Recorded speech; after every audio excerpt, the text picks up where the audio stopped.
The following is a conversation with Alex Gladstein, Chief Strategy Officer at the Human Rights Foundation and the Oslo Freedom Forum. In recent times, Alex has focused on how cryptocurrency, and especially Bitcoin, can be a tool for empowering democracy and civil liberties in the world, most crucially, parts of the world that are living under authoritarian regimes. As a side note, let me say that I have been learning a lot about the ways in which money can be used to amass power. And in the same way, the decentralization of money can be used to resist the corrupting nature of this power. Alex and I do not agree on everything, but we strive for the same betterment of humanity. He is sensitive to the suffering in the world and is dedicating his life to finding solutions that lessen that suffering. Whether Bitcoin is one such solution, I don't know, but I think it has a chance, and that means it is worth exploring deeply. I'm staying on this path of learning patiently and with as little ego as possible. I hope you come along with me on this journey as well. And now, a quick few seconds summary of the sponsors. Check them out in the description. It's the best way to support this podcast. First is Stripe, a payment platform. Second is Paperspace, a platform I use to train and deploy machine learning models. Third is Codecademy, a website where you can learn to code. Fourth is NI, a company that helps engineers solve the world's toughest problems. And fifth is 8Sleep, a self-cooling mattress cover I sleep on. So the choice is money, AI, programming, engineering, or sleep. Choose wisely, my friends. And the choices today are kind of amazing. And now, on to the full ad reads. As always, no ads in the middle. I try to make these interesting, but if you skip them, please still check out our sponsors. I enjoy their stuff. Maybe you will too. This show is brought to you by Stripe, an amazing payment platform that has helped thousands of companies of all sizes make processing payments simple and borderless. Stripe has engineered the world's most powerful and easy-to-use APIs so you can get up and running in minutes, not days. They also have a new no-code solution called Payment Links that allows you to sell online by generating a link you can share with your customers to get paid fast, all with no coding required. But if you're anything like me and you love coding, you can still work with Stripe to create some incredible systems. They make payments powerful and simple. If you like simple, you can go with simple. If you like powerful, you can go with powerful. You can go with both. So whether you're an online or in-person retailer, software platform, marketplace, or subscriptions business, if I can only speak English, visit stripe.com. That's stripe.com. Maybe I should start doing these ad reads in Russian. This show is also brought to you by Paperspace Gradient, which is a platform that lets you build, train, and deploy machine learning models of any size and complexity. I love how powerful and intuitive it is. I'm likely going to use Paperspace for a couple of machine learning experiments I'm doing as part of an upcoming video. Fast.ai, which is a course I highly recommend. It's run by Jeremy Howard, which is one of the most legit machine learning people and instructors and just humans and researchers out there. He uses it. Fast.ai uses it. You can host notebooks on there. You can swap out the compute instances anytime. So you can start on a small scale GPU instance or even CPU instance, and then swap out once your compute needs increase. You can start small and then go big. I'm really excited about what they're calling workflows, which provides a way to automate ML pipelines on top of Gradient compute infrastructure. It makes it really easy to build a production app because all the orchestration is reduced to a simple configuration file, a YAML file. To give Gradient a try, visit gradient.run/Lex and use the sign up link there. You get $15 in free credits, which you can use to power your next machine learning application. That's gradient.run/Lex. This show is brought to you by Codecademy, the website I highly recommend you go to if you want to learn to code. It doesn't matter if you're totally new or somewhat experienced, there's a course there for you. I love Python, so I recommend you sign up and take their Learn Python 3 course. They say it takes 25 hours to complete, but it is so clear and accessible and even fun that I think it'll take less time than that. But if it takes that much time, it will just fly by. Time flies when you're having fun. It gives you the most important basics, which I think is what a great course does. Clear, concrete basics, beautifully done, beautifully presented. It's great. Anyway, get 15% off your Codecademy Pro membership when you go to codecademy.com and use promo code LEX. That's promo code LEX at codecademy.com to get 15% off Codecademy Pro, the best way to learn to code. Codecademy, spelled Codecademy. It's not Code Academy, it's just codecademy.com, promo code LEX. This show is also brought to you by NI, formerly known as National Instruments. NI is a company that has been helping engineers solve the world's toughest challenges for 40 years. Their motto is, my favorite motto of basically any company, is engineer ambitiously. They have a podcast called Testing 123 where they talk about how different companies and innovators use testing to overcome failure to improve their products. They also have amazing articles at ni.com/perspectives covering engineers and engineering innovators. Again, going through this whole process of testing, of challenging their systems until failure, and through failure, learning how to improve it. That is the journey of engineering. That is what I love about engineering, that failure is a feature, not a bug. Anyway, engineer ambitiously with NI at ni.com/perspectives. That's ni.com/perspectives. This episode is also brought to you by 8 Sleep and their Pod Pro mattress. It controls temperature with an app, is packed with sensors, and can cool down to as low as 55 degrees on each side of the bed separately. There are very few things I look forward to in life as much as either taking a power nap or getting a full night's sleep on a cold mattress with a warm blanket, with a little bit of air conditioning in a hot Texas summer, hot Texas fall. I mean, probably the power nap and the sleep itself is the biggest source of pleasure, but I think sleep when you can get it is something that's very important, so might as well use the best tools for the job to get the best sleep you can. They have a Pod Pro cover, so you can just add that to your mattress without having to buy theirs, but I have their mattress. It's pretty nice. The cover can track a bunch of metrics like heart rate variability, but cooling alone is honestly worth the money. Go to 8sleep.com/Lex to get special savings. That's 8sleep.com/Lex. As a side note, we recorded this conversation a while ago, and I thought I lost the audio and was really disappointed with myself for messing this thing up. But luckily, last week, I found it, and so, rescued from out of the abyss of non-existence. Here's my conversation with Alex Gladstein.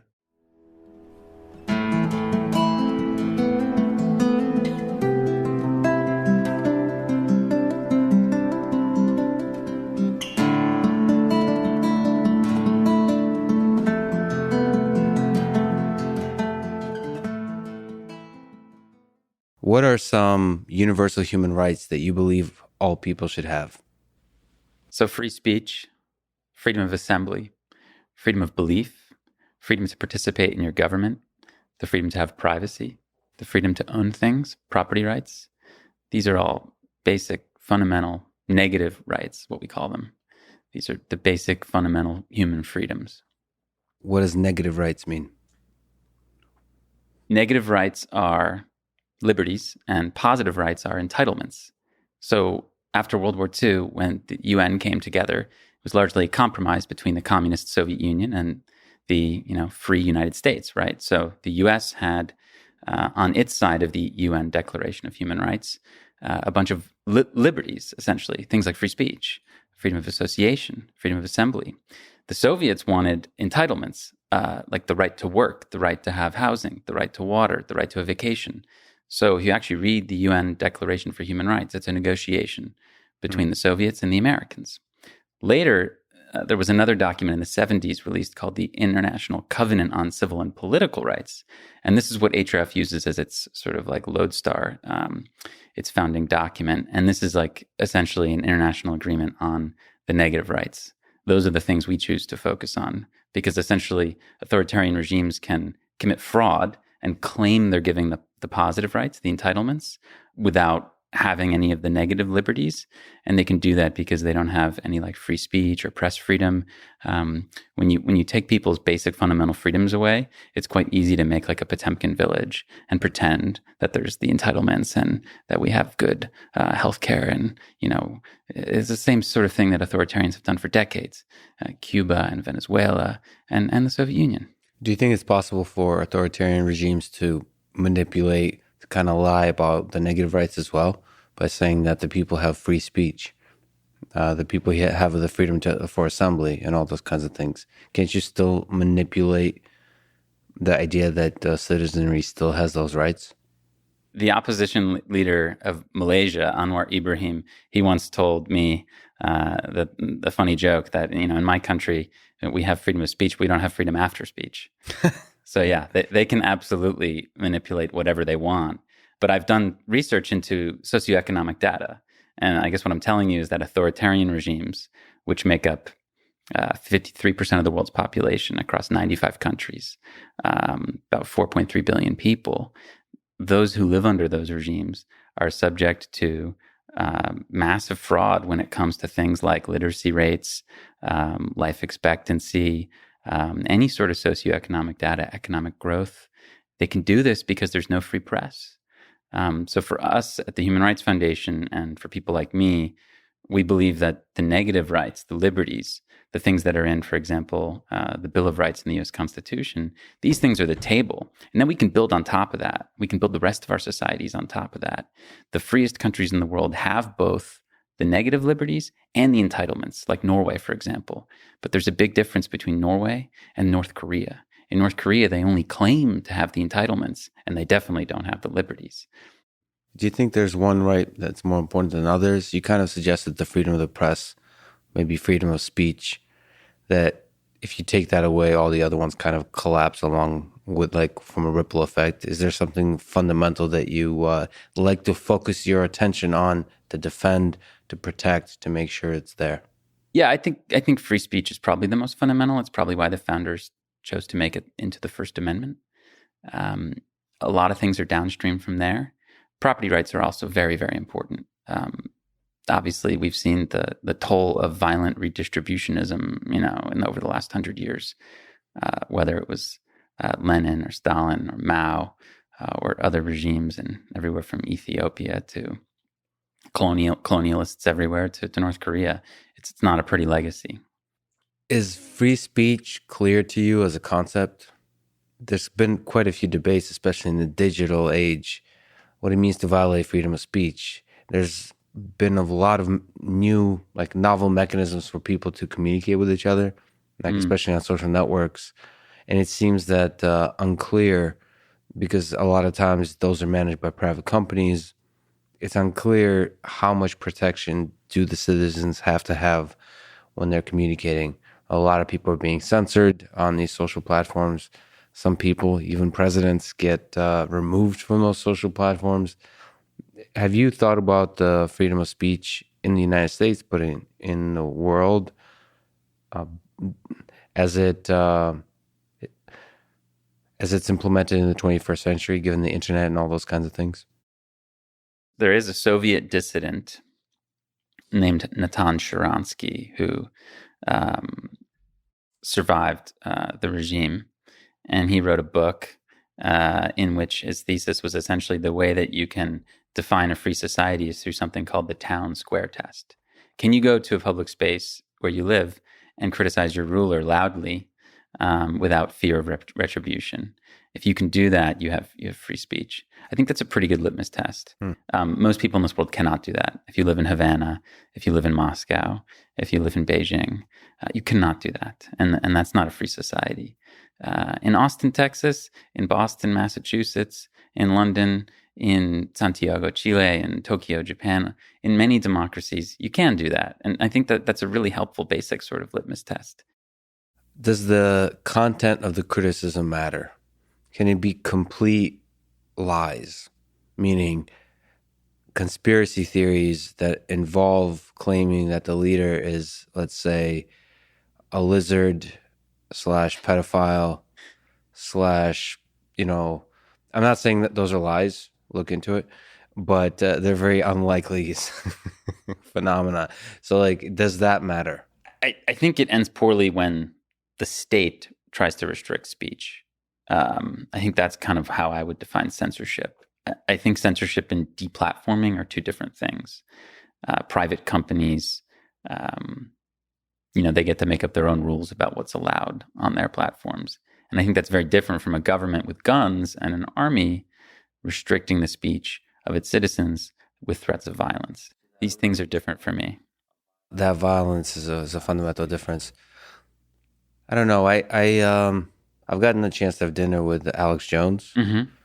and I've talked to him a few times offline, and I understand why people are so off-put by him, but it does bother me that he's universally removed from every platform.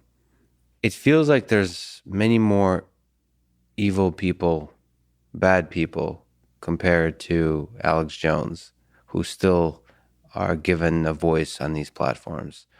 And so I'm uncomfortable with the universality of the application of this censorship by these platforms. But on the flip side, you're right. There's not a violence. There's not tanks. There's not guns behind that censorship.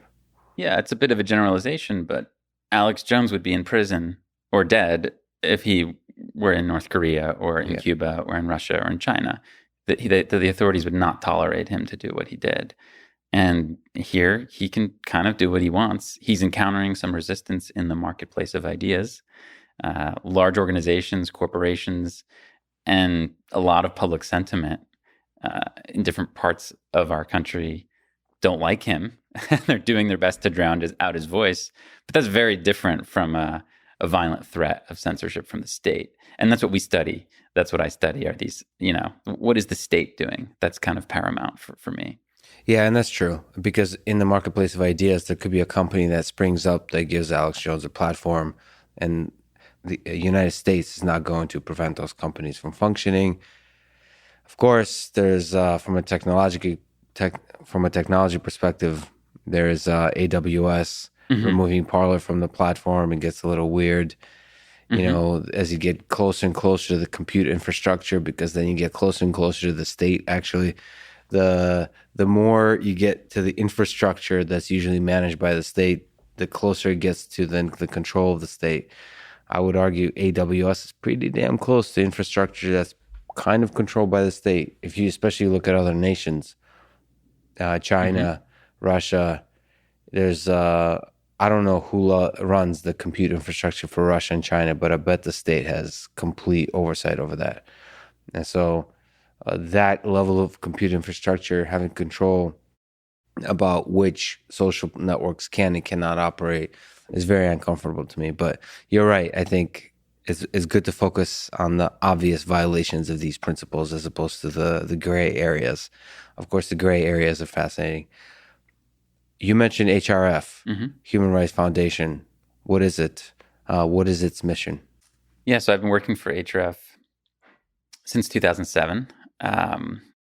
We are a charity, a nonprofit, a 501c3 based in New York, and our mission is to promote and protect individual rights and freedoms in authoritarian societies around the world. So again, we define about 95 countries as authoritarian, meaning it's either a one-party state or opposition politicians are outlawed or persecuted. There's no real free speech. There's no press freedom. There's no independent judiciary. There really aren't checks and balances. And even trying to create like a human rights organization or like an environmental group would be illegal. And the majority of the world's population lives in that environment. That's very important. You said 53%. 53%, 4.3 billion people. And I saw you outlined a lot of different sources of suffering in the world. And then you sort of put people living under authoritarian governments as like more than all of them. I forget all the examples you provided, but sure. I mean, it's maybe you can mention if you remember. The number of people who are refugees, the number of people who suffer from natural disasters, the number of people who live under abject poverty, the number of people who don't have access to clean drinking water. All of these are dwarfed by the number of people who live under authoritarianism. And yet, it's not something that we talk about a lot because people are mercantilist, and the powers that be are happy to sacrifice freedoms and privacy for money. We live in a profit-seeking world. To get evidence of this, take a look at the list of sponsors of the upcoming Olympics in China, where the CCP is currently committing genocide against the Uyghur population.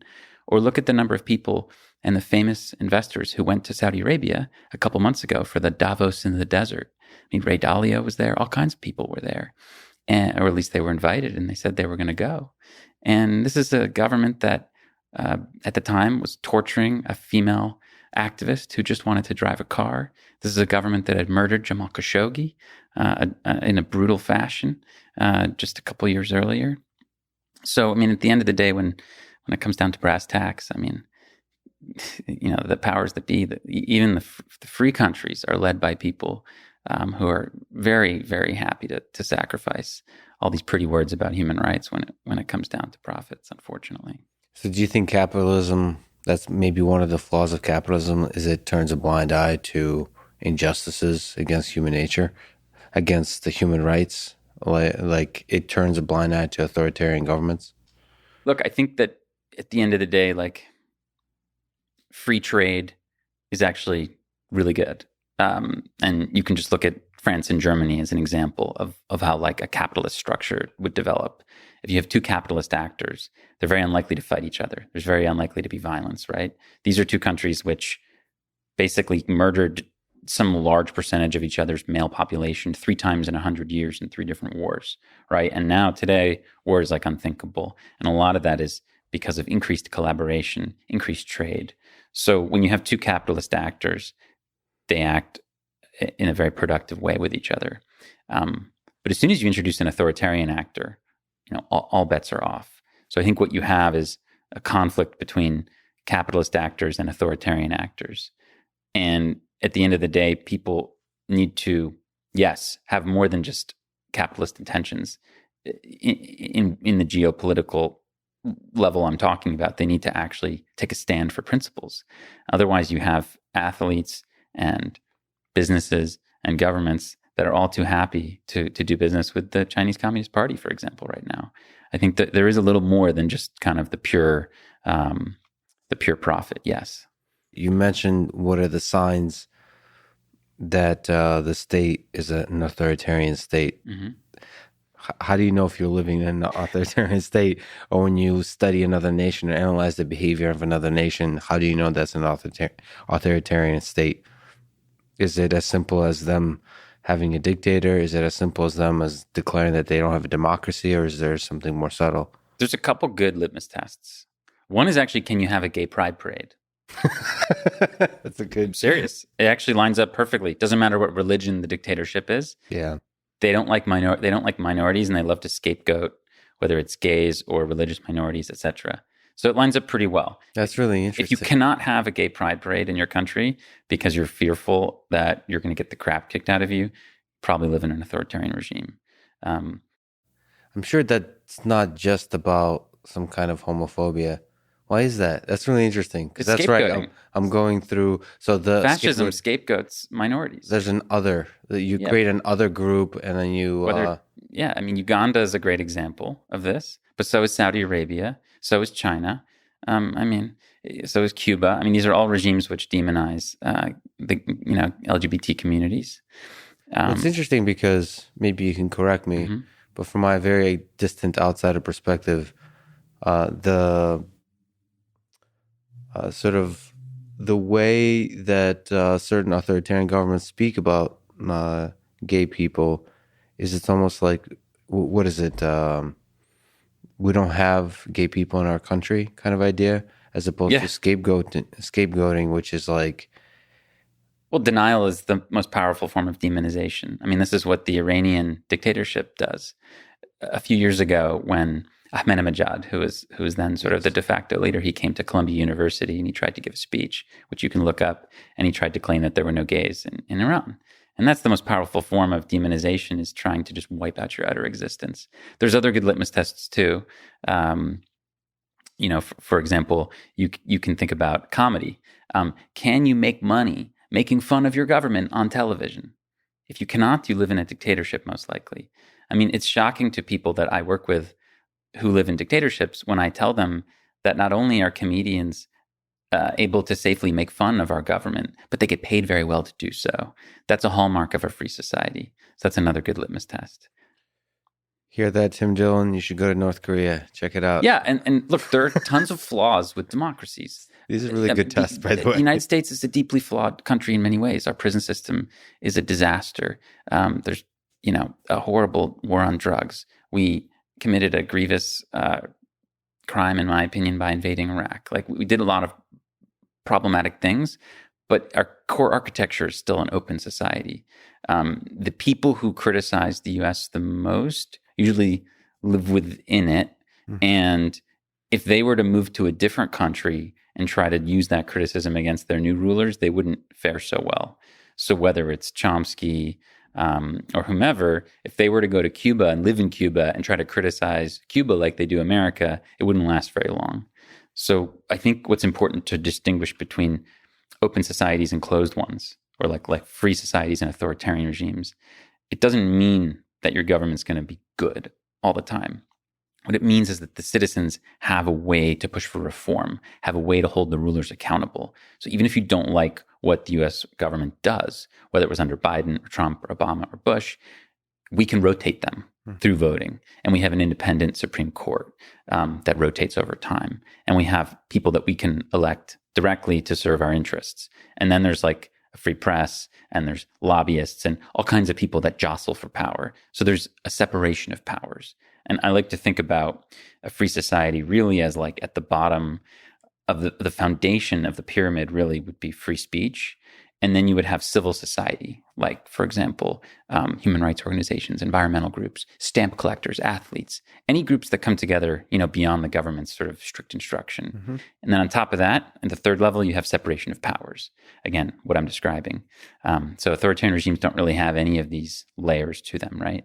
And then at the top, then you put elections. But the elections are meaningless if you don't have the foundation below. Every dictator gets elected. Kim Jong-un gets elected. He's the only person on the ballot. Every dictator from Hitler to Chavez, they all got elected. Elections on their own mean literally nothing. You have to have these other layers beneath to actually be an open and free society. I think that's very important for people to understand. Although Hitler, in an interesting way, at a certain point just said, I'm going to be a ruler forever, which is interesting.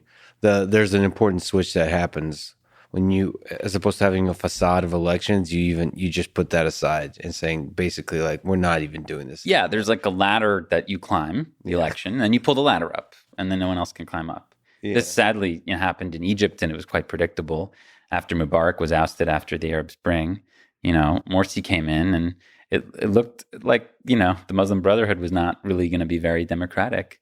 But it didn't really matter because then the military came back, and now we have Sisi, who's even worse than Mubarak. So a lot of times in these regimes, unfortunately, it's very difficult for people to build that democratic society afterwards. Some people have told me that when you live in a totalitarian or authoritarian regime, it's kind of like a political desert. What grows in the desert? Scorpions and cacti, right? So basically people with very extreme views, because you as an authoritarian ruler, your best method for control is to get rid of the moderates. You have to crush the moderates. That's very important. You want to have the only opposition to you be extremists. That way, when you go and have negotiations with the United States, you can kind of hold up the terrorists or whomever, the extremists, and say, it's either us or them, right? And then the realists who run the U.S. government are going to choose you. And that's why, one of the reasons why the U.S. government has supported so many dictators around the world over the last few decades. Do you think authoritarian systems emerge naturally? Like that's the natural state of things? If you incorporate what human nature is there always going to be corrupt people that rise to the top? And we almost have to construct systems that protect us against ourselves, kind of thing. Another way to ask that is, what kind of systems protect us from our own human nature? We started with authoritarianism or autocracy, right? Ruled by one or a small group, oligarchy. And all humans lived under this structure for, the virtual, bulk of all human existence. Only until pretty recently did we start having actual democracy. The idea that we should be ruled by rules, not by rulers. Very powerful. Invented in many places across the world. Western Africa had this idea, and so did the ancient Greeks. And they started to implement it. Although, as most know, we didn't have full democracy for a long, long time because it was only property owners, or only men, or only people of a certain race. But this idea that we can like rotate our rulers and that we could be ruled by rules is extremely powerful. And it really, like for me, the ideas behind this, I think unlocked a lot of the Industrial Revolution, these small personal freedoms that were allowed in some countries but not others. And they unlocked a lot of the scientific innovation over the last few hundred years. And to me, there's like a really straight line between like scientific inquiry, free speech, freedoms, and then more prosperity and more effectiveness as a civilization. So I think that democracy, ruled by the people, is definitely an upgrade from autocracy or oligarchy, which would be ruled by one or ruled by a small group.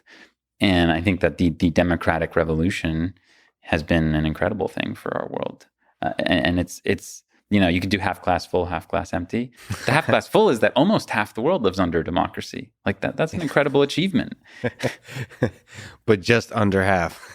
Yeah, just under half. So, but that's billions of people. It's billions of people. And if you look at the progress of things, it's getting better and better and better. I mean, we're a little bit of a stalemate here.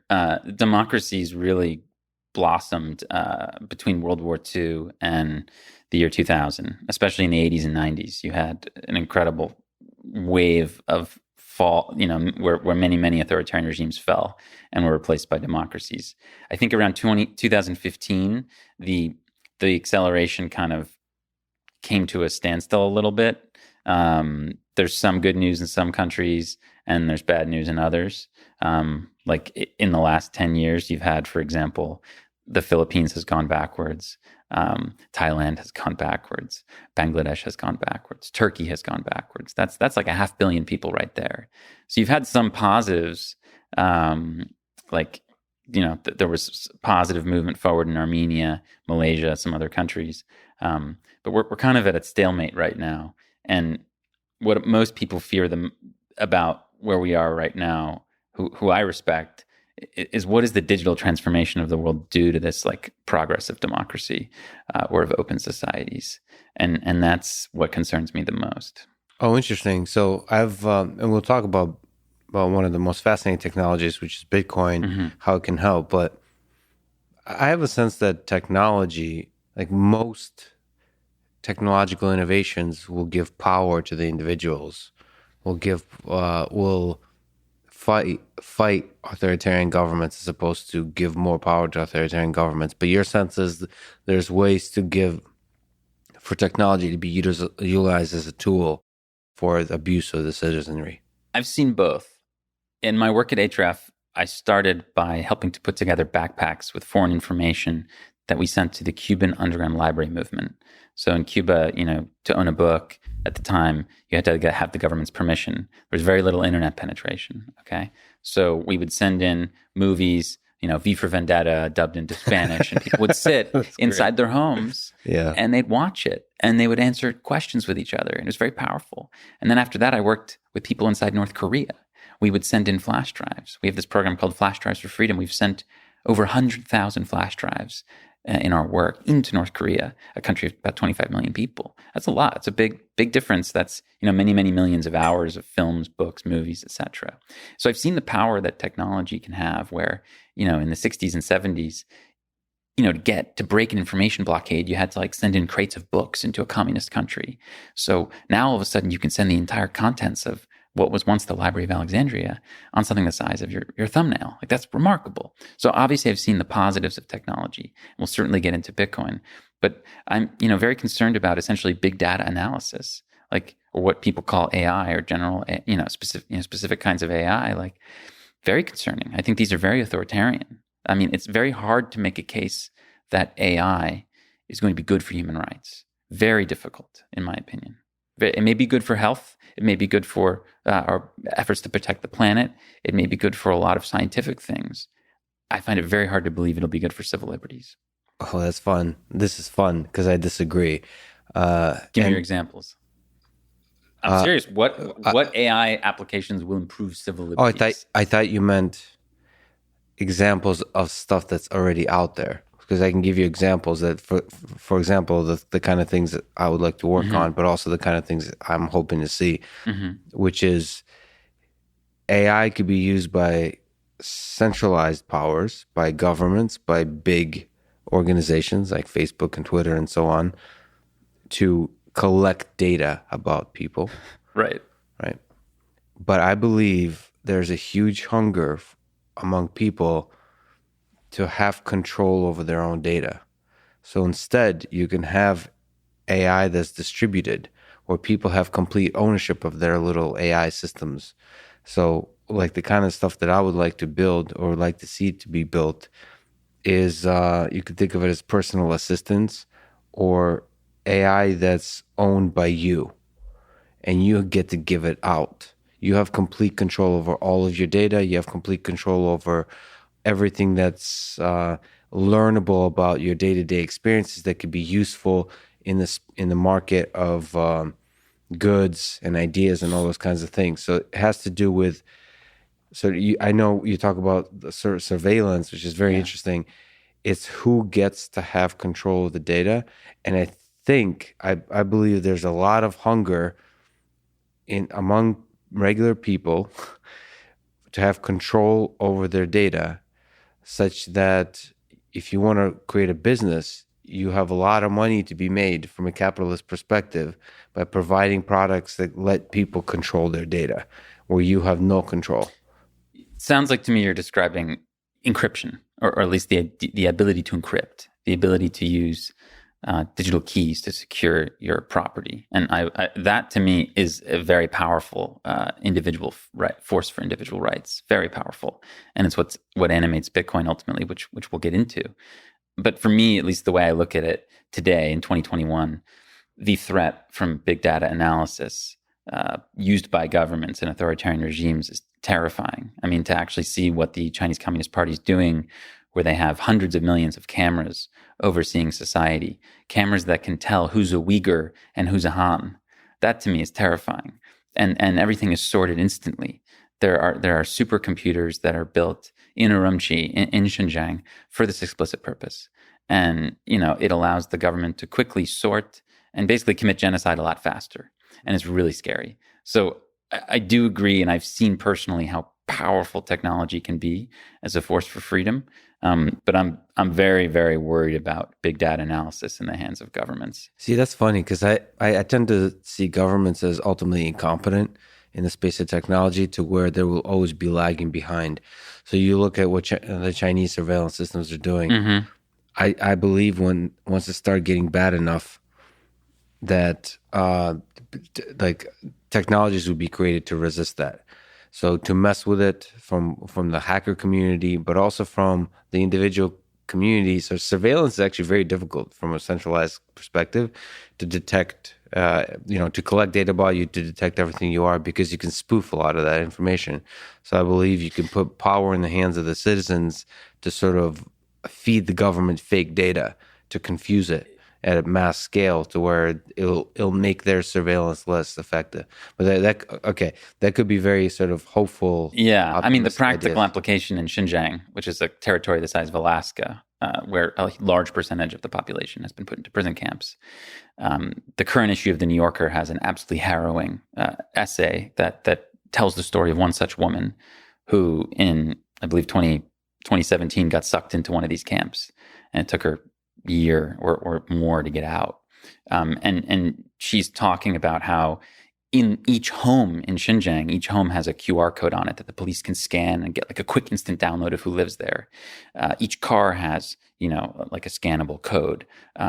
Every single person has their DNA taken, and the DNA is being sifted through and analyzed by algorithms. So this is like the Chinese government's laboratory for how can we use technology to oppress. It's like sort of like digital Leninism. And that to me is one of the biggest risks in our world today, and it's not talked about enough.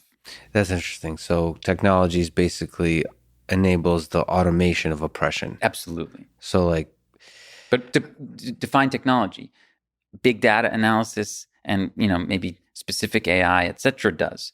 But encryption allows us to fight back. It's very important people understand we have tools to fight back. Big Brother can only grow if it can feed on your data. If it can't get your data, it can't grow. So you have to willingly give up stuff to the cloud for this monster to grow. And we can like make the monster hungry and shrink it if we give it less data. And I think that's where I would agree with you in terms of like wanting to empower people to be able to do stuff on their own terms in a sovereign way. And yeah, maybe you're kind of thinking like the personal assistant who helps out Tony Stark or something like that. And that's, yeah, as long as there's no back doors and that's a sovereign thing that you've popped up and created and you have the keys to, absolutely. But practically speaking, if we're talking about the world today as is, we need to be concerned about the way that authoritarian regimes are using big data analysis. And they're going to buy this software and this equipment from the Chinese government. They're already doing it. Street level surveillance has already been purchased by governments everywhere from Latin America to sub-Saharan Africa to the heart of Europe. There's been huge scandals in Britain over their purchase of Chinese surveillance technology. Part of the Chinese government's Belt and Road campaign, which is basically to build the infrastructure of this century and to be in control of it, is this idea. Part of that idea is to ship out and install surveillance technology, both at the telecom level and at the surveillance level across dozens of countries around the world, and have that back door. Right? There's this national security law in China which states that like companies that are Chinese, which are abroad, are mandated to send data back to Beijing, right? So they are building this like huge global surveillance state. And again, not talked about enough. You should go Google and research the Belt and Road. I think it's very important that we confront this. Yeah, I'm really glad you're talking about it because it's probably important to understand. I'm also hopeful that as people get educated about how much their data, when collected, unencrypted, but in general, can be used to harm them.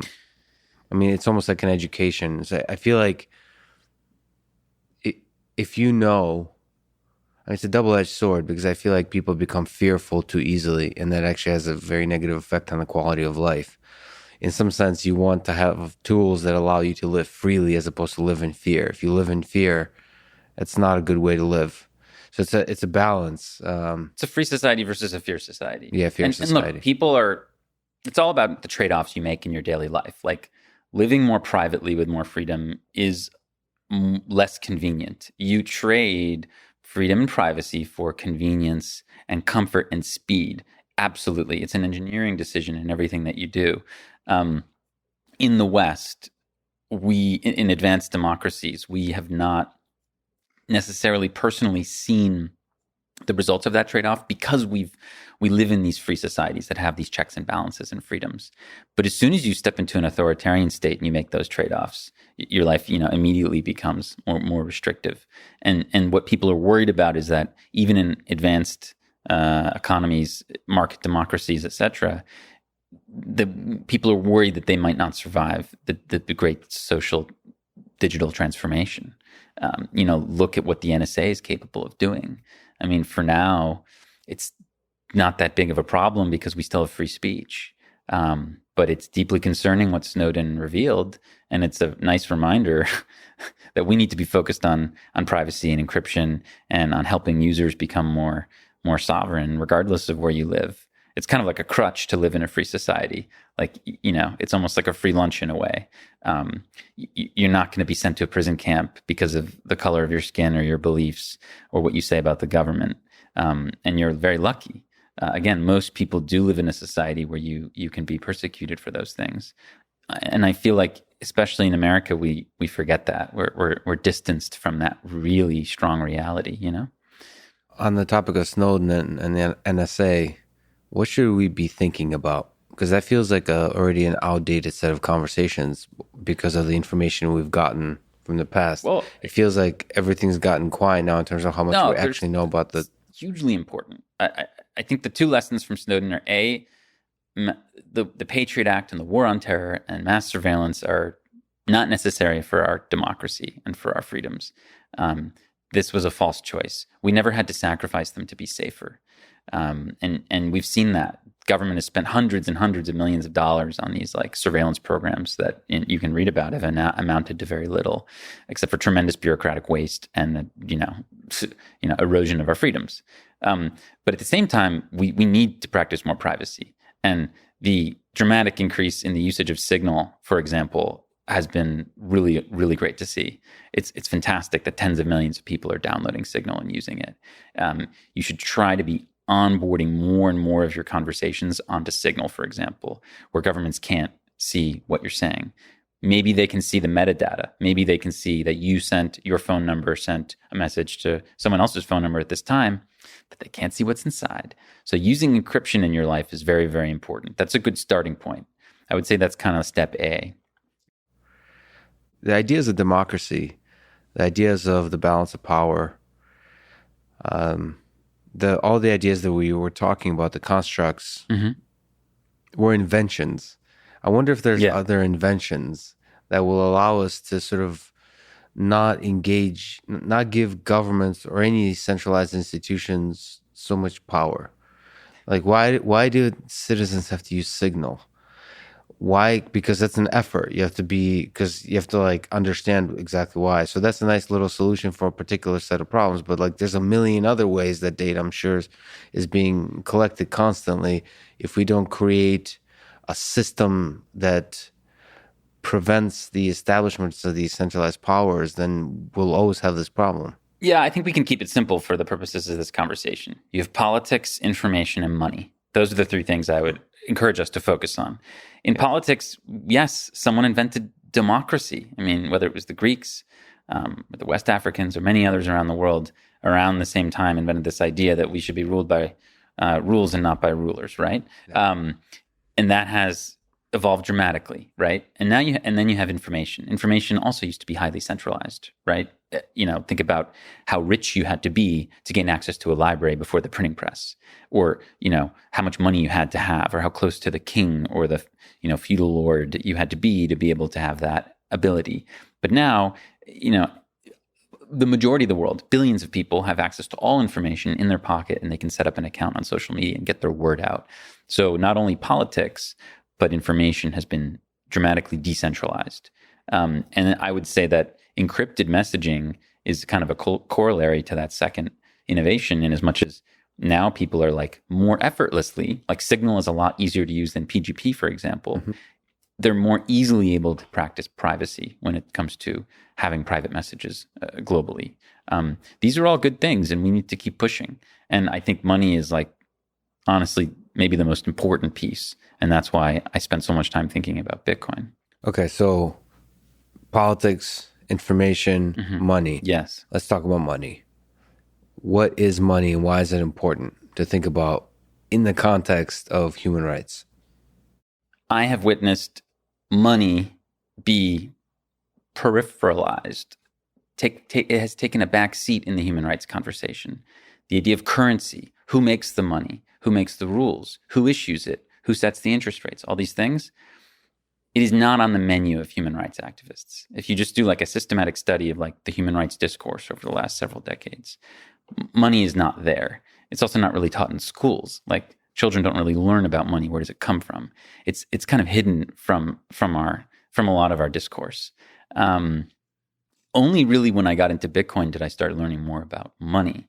I spent 10 years at the Human Rights Foundation, and we did all kinds of programs around the world. We convened Oslo Freedom Forums in different places, and I got to meet hundreds of dissidents.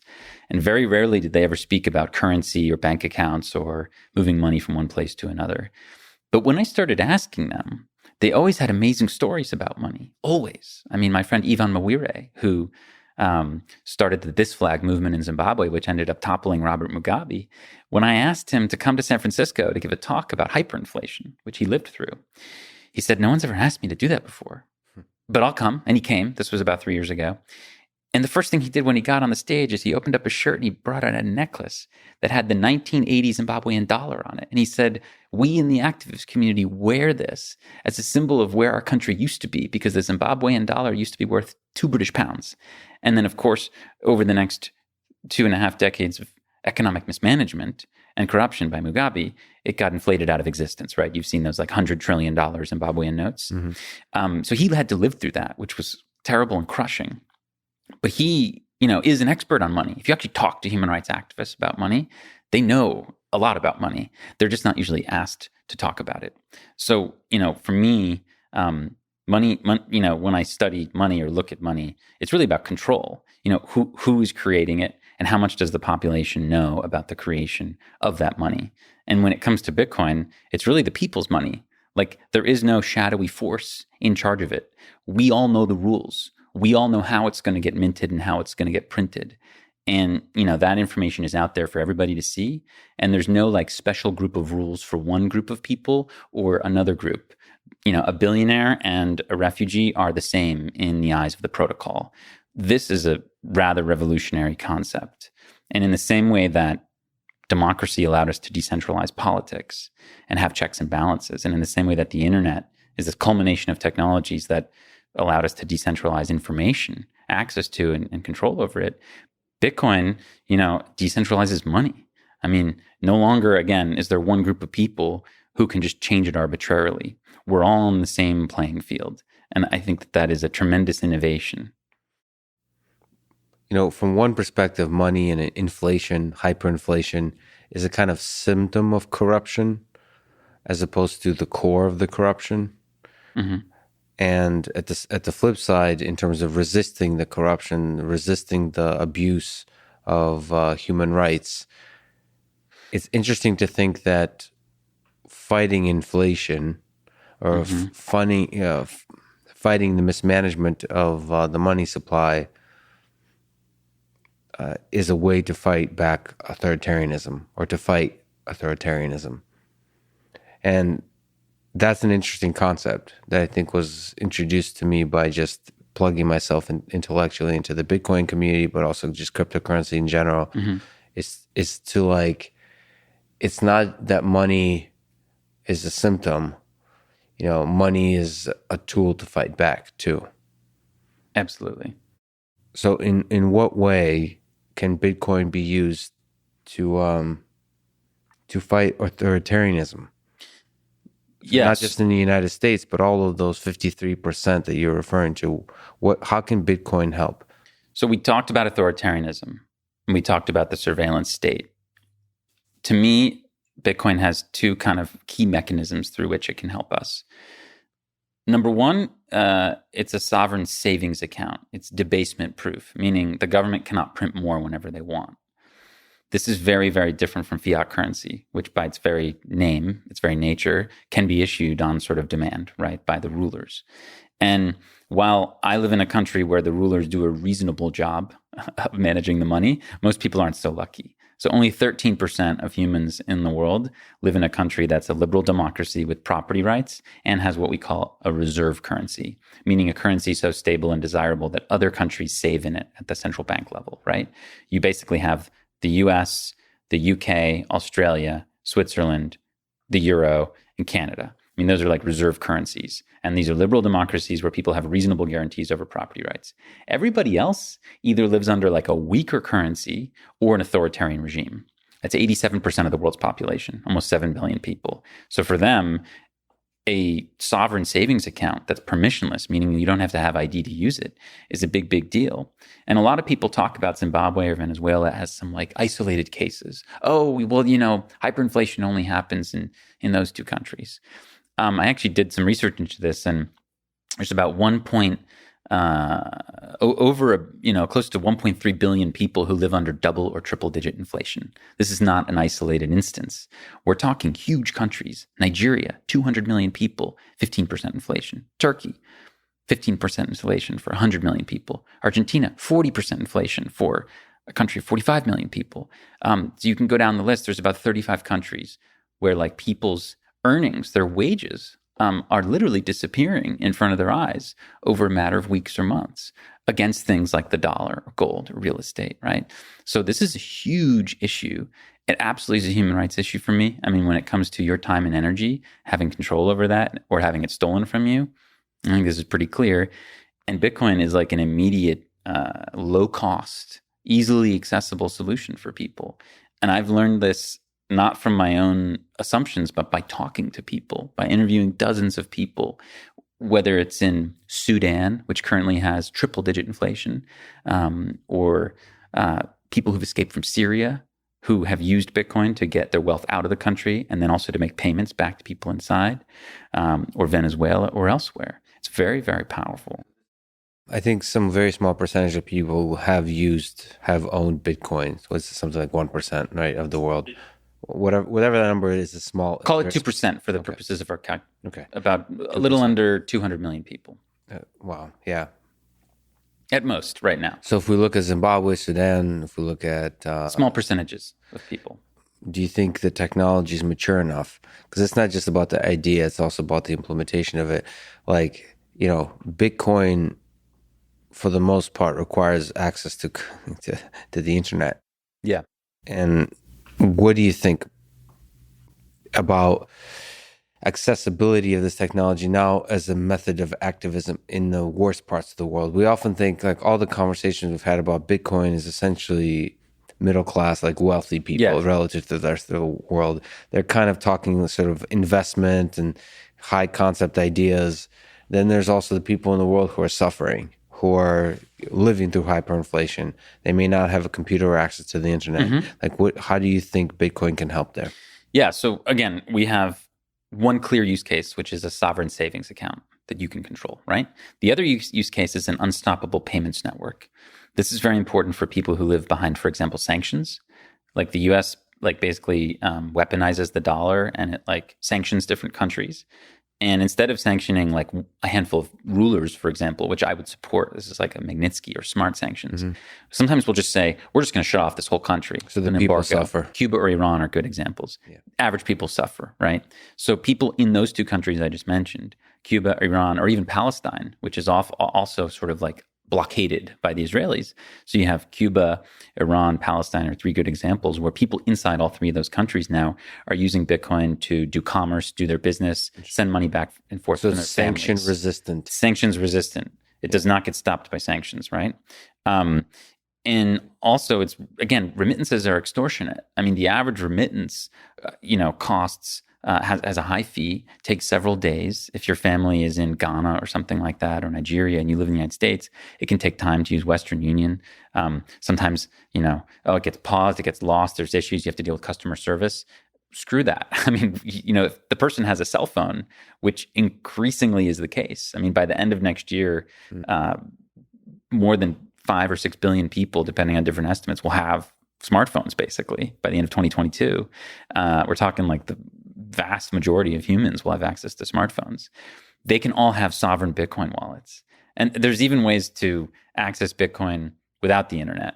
But I mean, we can get into that. There's like hardware wallets and so on. What do you mean by sovereign Bitcoin wallet? Most users today are using Bitcoin in a custodial manner. So this is kind of like having a bank account where you have a deposit account at a bank, right? So you have a claim, right? You go to the bank and they have some of your money and you take it out, right? With an ATM. So what I would call non-custodial Bitcoin use would be similar to withdrawing cash from an ATM. You have it. It's a bearer instrument, okay? So that's what it's called, the bearer instrument. No, I know. I apologize. I'm outside this community. It just sounds funny. No. So like a bearer instrument would be like a bar of gold or a banknote or Bitcoin that you control, meaning you have the seed phrase, right? Which for the listeners essentially is 12 to 24 English words that you write down on a piece of paper. Yeah. That's your like password to get into your Bitcoin account. Mm-hmm. And that gives you that bearer instrument quality, right? But unfortunately, most users still use Bitcoin in a custodial way, meaning they buy it on Coinbase, Coinbase, or Square, or something like that. You would put into the custodial category, like a Bitcoin bank. Yeah. And look, the good news is you can withdraw to your own control. And in the Bitcoin community, we try to teach this idea that it's not your keys, not your coins. In the same way that if you deposit your money at the bank, you might not get it back. I mean, it's low likelihood, but it's very possible. Same thing in Bitcoin. Like if you want to get the full experience, you want to actually custody your own Bitcoin. You want to put it, whether it's on an open source software wallet, like the Blue Wallet is a good one for people to check out, or a hardware wallet like Cold Card, for example. There's different ways to do this. But essentially, like around the world, people are innovating. Like, don't think so low of your fellow man. You know what I mean? Like, people are able to figure this out. You know, I get a lot of flack from people saying, oh, Bitcoin's so hard to use. I read this article in the New York Times saying this guy in Silicon Valley lost all of his Bitcoin. That's because he was a moron and didn't care about it. This guy lost all this Bitcoin because it wasn't worth much 10 years ago. And he forgot the password. But if you're like receiving your remittance from a family member, you're not going to lose the password. Right. And you trust in the basic intelligence of people to figure this out and to innovate and so on and figure out. We're watching it, man. Yeah. It's kind of funny but people in the United States are not very savvy with money. It's exactly the way you're describing. It's like when you have very little money, you're going to be savvy with money. You're going to understand exactly the mechanisms that work, that are resistant to the corruption that's around you. I mean, I remember sort of growing up in the Soviet Union, the general bureaucracy and the corruption of everything around you, you figure out ways around that. You figure out ways how to function within that kind of system to survive under inflation, under hyperinflation, under all like basically being unable to trust any kind of, even the police force and all those kinds of things. You figure it out. And in that same way, perhaps Bitcoin could be all the different ways to store and gain Bitcoin. These mechanisms could be something that's figured out in the third world as opposed to in the I would say the capital of Bitcoin could easily be Lagos and not San Francisco. Yes. In terms of users, in terms of people using it. And again, the two use cases, as a savings account and as an unstoppable payment rail. These are the two ones that you should really think about. This is how people are using it today. Now, when it comes to, could it possibly be adopted by like a sufficient majority of the population? I say yes. And it's very similar to the way the mobile phone spread. At the beginning, the cell phone was only for rich people. It was only for the elite. It was huge. It didn't work very well. The interface sucked. It was clunky. Over time, it got smaller and smaller and cheaper and cheaper and easier to use and easier to use. And today, everyone benefits. So you're going to watch a similar technology upgrade process with Bitcoin. Already in the last 10 years, Bitcoin has gotten so much easier to use. I mean, there are now mobile wallets that are so slick. There's one called Moon, M-U-U-N wallet from a team in Argentina. And these guys created it because they saw their own currency devalued like 3 times in the last 20 years. And they've had a hell of a time trying to get their money back and forth from different countries. So they were like, let's make this easy for people. Again, this is the people's money. This is something that cannot be controlled by governments or corporations. And that makes it very powerful. And I think it's actually quite exciting to be here in the adoption phase. In the early days. Yeah, man, this is the early days. And you also mentioned that sort of Bitcoin is the mechanism of a peaceful revolution. So it's a way to resist authoritarianism in a peaceful way. It's ultimately you mentioned sort of politics, information, and money. It seems like in the space of money, this is one of the peaceful mechanisms. It's a way to opt out. You can opt out peacefully from the system.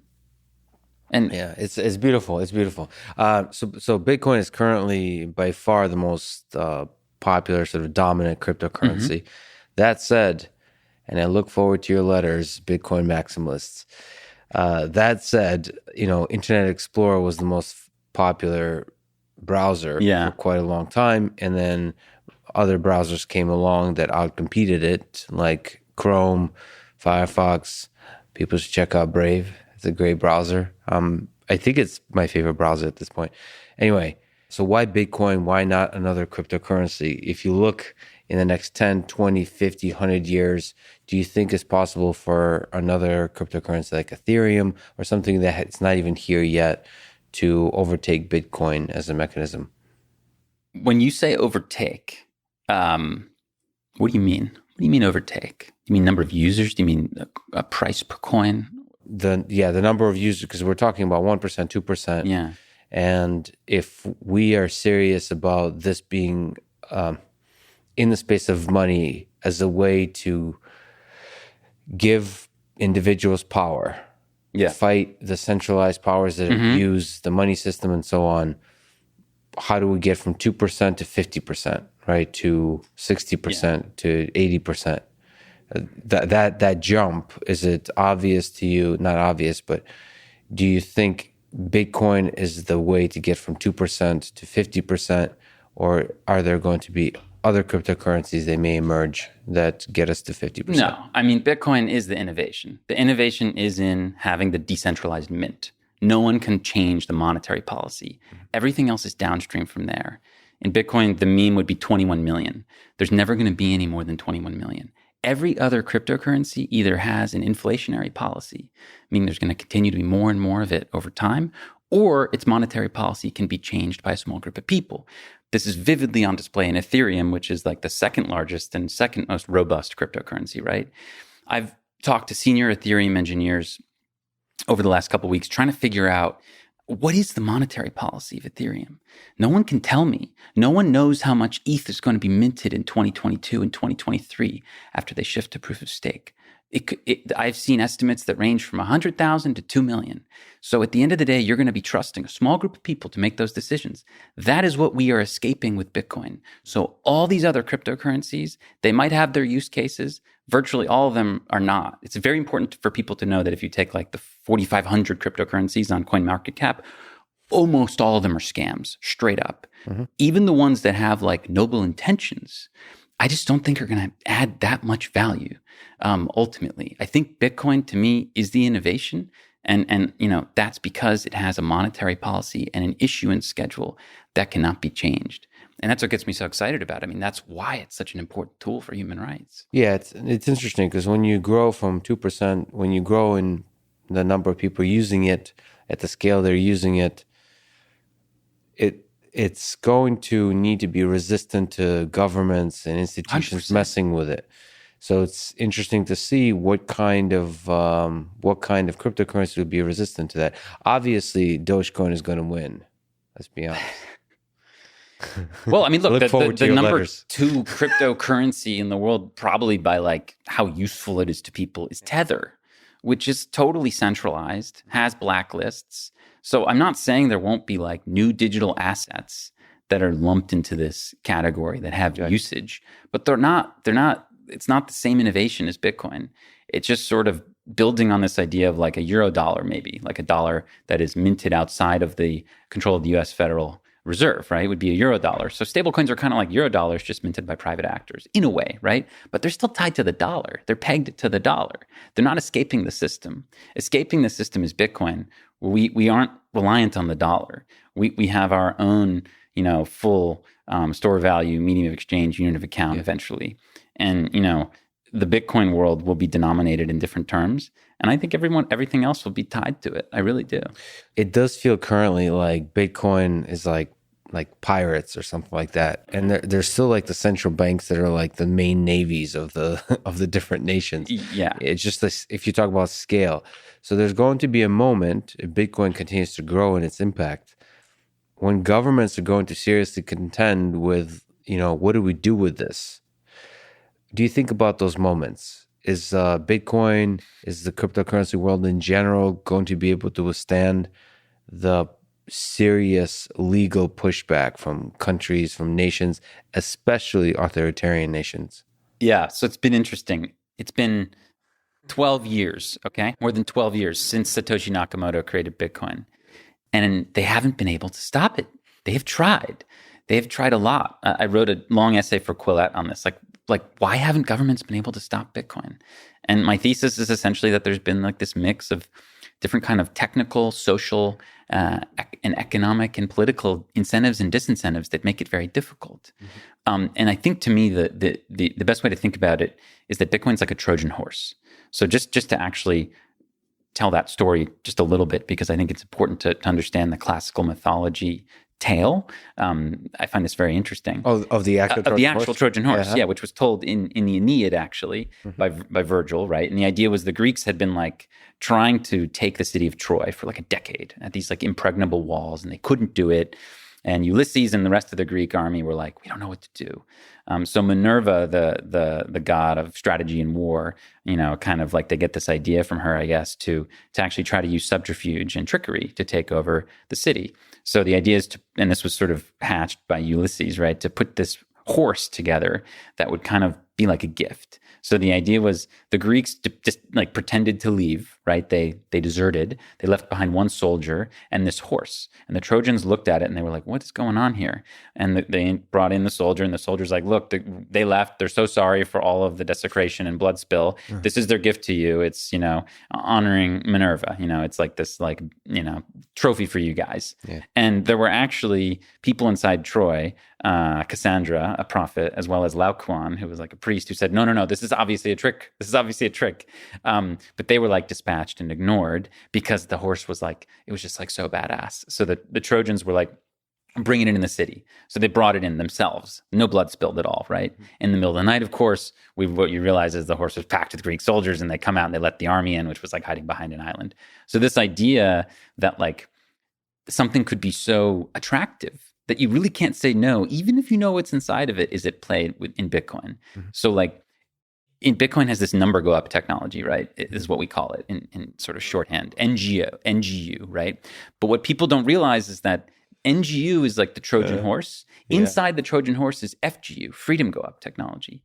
So dictators and rogue regimes and corporations are going to buy, mine, tax, accumulate this thing because it's the best performing financial asset in the world.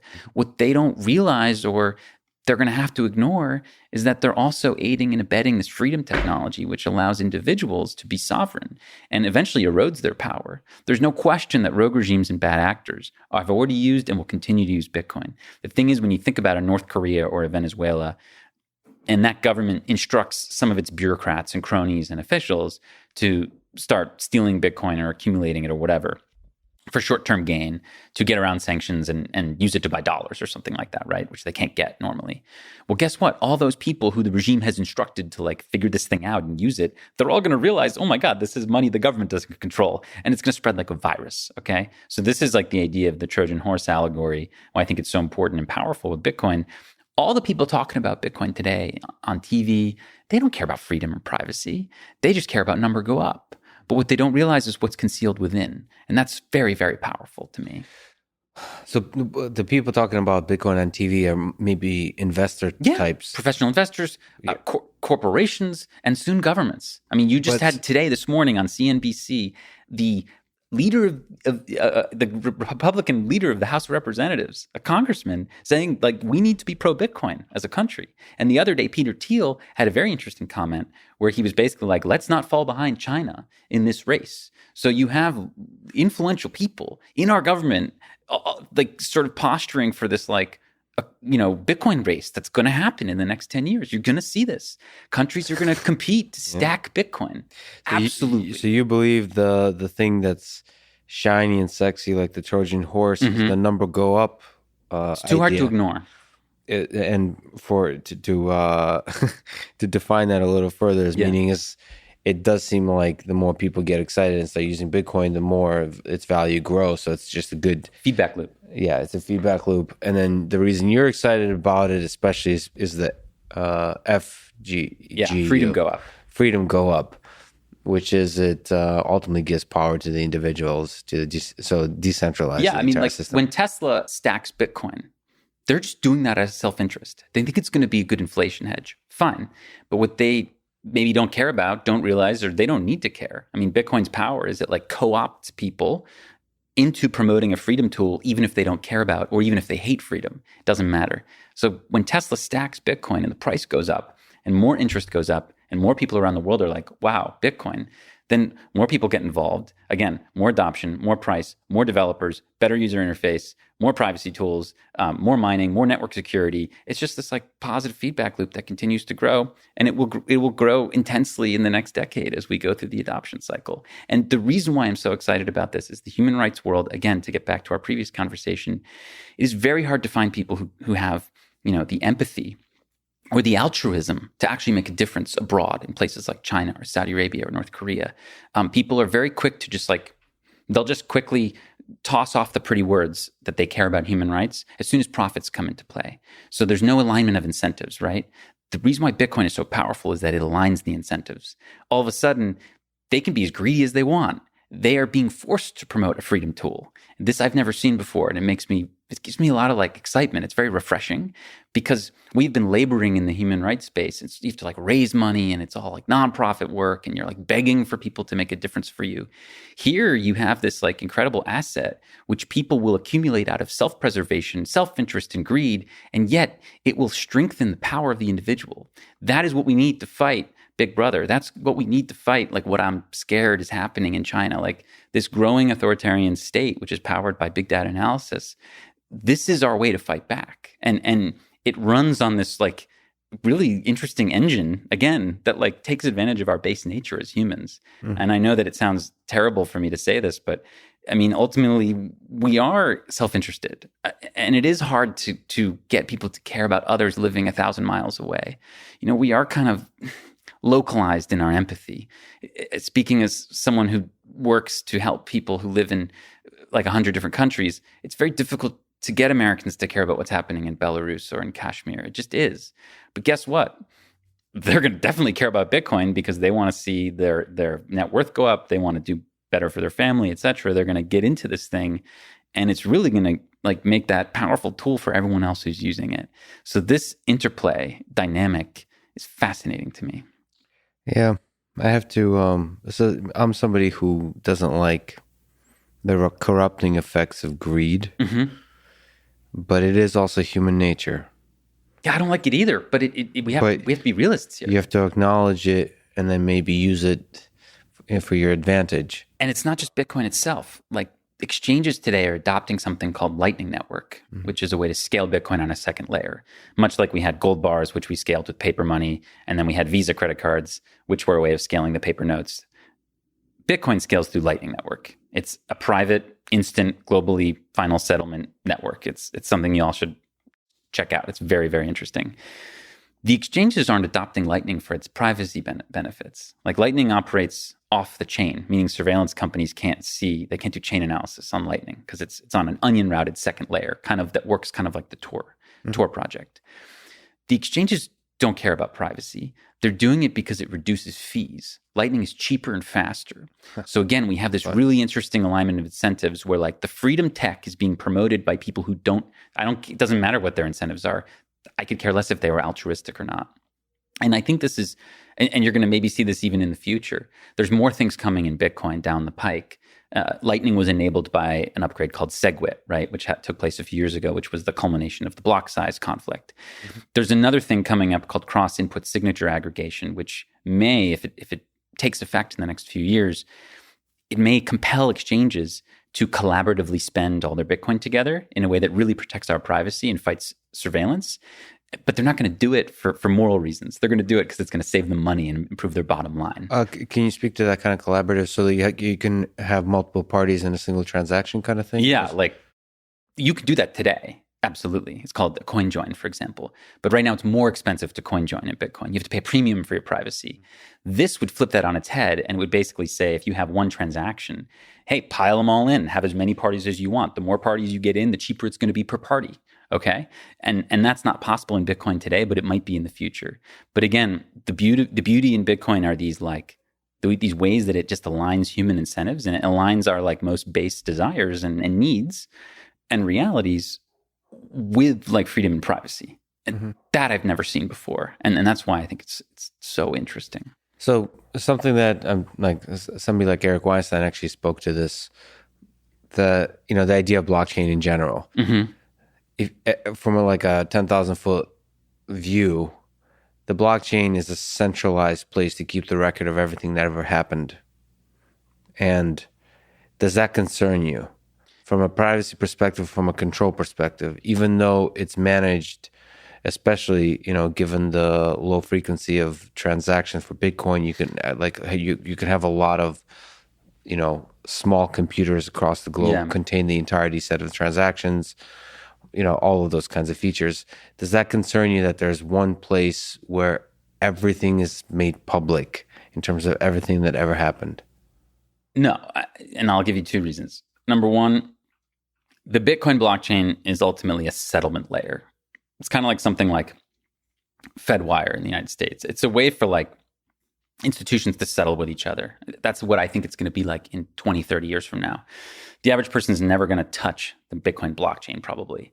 They're going to use things like Lightning, or unfortunately, they may use Bitcoin banks, but they'll either use custodians or they'll use second layer non-custodial solutions to interact. The main chain is going to get very expensive. It's going to be hundreds and hundreds and hundreds of dollars or even more if the dollar starts to weaken to make a transaction on the main chain. And that will be reserved for like very large transactions or transactions that need final settlement, et cetera, et cetera.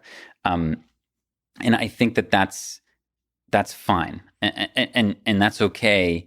And it's very important that that ledger, that settlement layer, be kept by thousands of people around the world. The Bitcoin blockchain is not centralized. It is decentralized. It is run by people like me who run a node at home. I run a personal server. I run the Bitcoin blockchain. No one else. You run it. That person runs it. There's no one in Well, you have a full charge. node? Yeah, I run a full node. It's great. I mean, it's pretty easy, man. You run it, and that way you can be sovereign over all of your usage, right? Beautiful. And you can run it on a Raspberry Pi with less than $150 of equipment. And that's so important because, again, there is no Amazon Web Service vulnerability here. That is a problem, and I agree with you. We're trending in a bad direction where, like, the government could just turn off, a big important website or a news source. Well, they can't turn off Bitcoin because it doesn't live on AWS. It lives with us. We are Bitcoin. And I think that's very, very powerful. And then you can have the something like a Lightning network where you can escape some of the constraints of the blockchain, depending on your needs of the privacy and all those kinds of things. Everything's an engineering trade-off, but yeah, you can trade off some of the assurances of the base layer to go into Lightning, for example, and there you can get more speed and more privacy, and the things that Bitcoin lacks, speed and privacy, for example, you can get on these second layers. So there's all kinds of cool engineering things that people are coming up with. But I also would just say, anyone who says the blockchain, like that's a red flag for that person, doesn't really know what they're talking about. Like Satoshi didn't use the blockchain in the white paper. Blockchain was a marketing term that people came up with later to try and do this thing that was kind of like, it peaked in 2015 and it continues to be an issue today of it's blockchain, not Bitcoin. And that was like a very corporate kind of social attack on Bitcoin to say we could take this like ledger part of this radical thing that's for criminals and all these bad people, but we could take one part of it out and we could bring it over here and we could make it safe for everybody. The real McCoy's Bitcoin, I mean, Satoshi referred to it as a time chain. I mean, really what they're talking about is just these like blocks that are connected chronologically of transactions. It's really not that exciting. The exciting part of Bitcoin is the proof of work, where the transaction processing is done by mining and by energy and by real world expenditures instead of like, some central ledger. And, when you remove the blockchain from Bitcoin, it's not very, to me, it's just not that interesting. I don't know. To me, blockchain or time chain, whatever, as it philosophically, it's a pretty beautiful idea. I mean, it's pretty simple, but it's nevertheless is beautiful I'm a big database person. Mm-hmm. It's an interesting way to store information that, especially that's totally publicly accessible. It's, I know that to Bitcoin, proof of work is the fundamental idea. Yes. But to cryptocurrency and digital money in general, and to money, the blockchain is a really interesting idea to me. The way I think about it is it's kind of, physics. And I like that there's a place that you can rely on that's very difficult to mess with. But it's not, though. Like, it's outside of maybe Ethereum. Mm-hmm. Every other blockchain is easy to mess with. So you're saying that proof of work is what makes it hard to mess with? Absolutely. Proof of work is the key. Right. And Ethereum is about to leave proof of work. So it's about to go to proof of stake, which is literally the existing system, where a small group of people get to decide the monetary policy. Yeah, reputation has a lot of value there, and that it could be manipulated. I may sound brutal, but I'm coming at it from a political science perspective. For me, it's all about freedom versus dictatorship. And that's why I find it so compelling that regardless of how much power or might or how many armies you have, you can't change the rules of Bitcoin. If you're wrong about Bitcoin, what would that look like? What kind of thing that in 10, 20 years that you're not wrong, Right. but Doesn't pan out. it doesn't pan out. But other things that actually make you feel good about all the hard work you've done do pan out. Something you haven't expected. What might that be? Well, as we've talked about, my career started in human rights and in promoting individual freedom and fighting authoritarianism. That fight will continue on, no matter what happens with Bitcoin. I think it would be a massive failure and a tragedy if this project didn't work. Bitcoin project. Yes, if the Bitcoin project didn't work, it would honestly, it's one of the only things that gives me hope, because it is an effective way to push back against creeping centralized control. If for whatever reason, and I can't really see, one of the reasons I'm so into it is I can't really see how it's not going to work. Again, I think the Trojan horse allegory is too powerful. These big centralized actors are going to be too greedy, and they're going to want some, as opposed to banning it. It's way easier for them to buy it than to ban it. I think that's just what's going to happen. But if for whatever reason it failed, I would have very little hope left, because really, I mean, the Chinese model of centralizing all of your data and controlling it, I mean, ultimately is a very, very powerful sort of arch force. And I would be concerned that would be all of our sort of destiny. I do have to sort of push back at a style of communication, and you're not doing it today. You're being exceptionally eloquent in arguing these ideas, but me, especially just from studying history and being very skeptical from growing up in the Soviet Union, I'm very skeptical and cautious when I see a community of people being very sure of an idea. Doesn't matter what that idea is. And there's a huge amount of certainty around Bitcoin. Part of it is an important feature because its number go up. So far. Number go up is a really important part of the mechanism to make sure that it grows in impact, network effects, because I mean, it's really important to get excited about an idea for it to take hold. That's the way human nature works and so on. But I also get even something that you mentioned that, others may not, if you mention blockchain, you're sensitive to the attacks that have been mounted where the word blockchain had been used. People have been fooled. I mean, fooled, yeah. And people in the humanitarian sector have been fooled into thinking that some centralized blockchain project is going to help some refugee. All collapsed. It makes me sad that there's a huge number of scams. What makes me really sad? And just a tiny little tangent. There's been recently, I guess with the growing platform or something, there's been a bunch of fake Lex Friedman accounts. Yeah. And must have 1 million. But not only do they do stupid stuff, but they've been messaging people to get the Bitcoin and stuff on like LinkedIn. That. Totally. And people write to me and they're saying it's tough, man. I think it gets people. I think they click on stuff. I think they were not sure. And it makes me think people are gullible, or not gullible, but they're just like I am, which is they're hopeful about the world. They're optimistic about the world. They're almost naive about the evil that's out there. This is what goes wrong with Bitcoin. And I've seen it. People fall for these, in these different countries, I'm trying to talk to different people about Bitcoin, and the amount of MLM schemes, pyramid schemes, Ponzi schemes, there are just so many of them. And there's plenty here too. But in Zimbabwe, I was talking to this guy who is a reporter who studies the FX, the foreign currency exchange markets. He's just saying one of the main reasons people don't want to get into Bitcoin is because they've been scammed so hard by all these other things. So I would say that that's one way it could go wrong, is that people just continue to be afraid of it because of things that are like that in the past. Well, it's not just the volatility; it's just having. If you think it's a pyramid scheme, you're not going to want to get involved. And in some sense, if I were to speak to the Bitcoin maximalist community, is to maybe ease up on the certainty, because that gives me the signal that it's a scam, to be honest. So whenever there's a lot of people being cultishly excited about something, I start being very skeptical. It's I used to like Green Day before they became really popular. And then the moment they became really popular, I'm I don't know. And he started wearing mascara, and it's I don't like him anymore. So I'm very skeptical about evangelists of an idea, because I think Bitcoin on its own is just a powerful idea that stands. But I also understand that in a world of a lot of competing ideas where there's a lot of scams, and a lot of money to be made through those scams, that you have to be innovative in the kind of mechanisms you use to break through the scam, the ocean of scams. I took this personality test, and I'm a 99 skepticism. So I was first, sadly, because I was first introduced to Bitcoin in 2013. And I was like, whatever. And it took me 4 years to actually get into it, to go down the rabbit hole. I didn't really start to grasp it and start getting excited about it until 2017. So I was regrettably very, very skeptical for a long time. And I just thought it was like, whatever.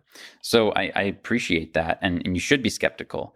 But ultimately, you got to believe in things like, I believe in democracy. I believe it's good for people. I believe it's better than tyranny.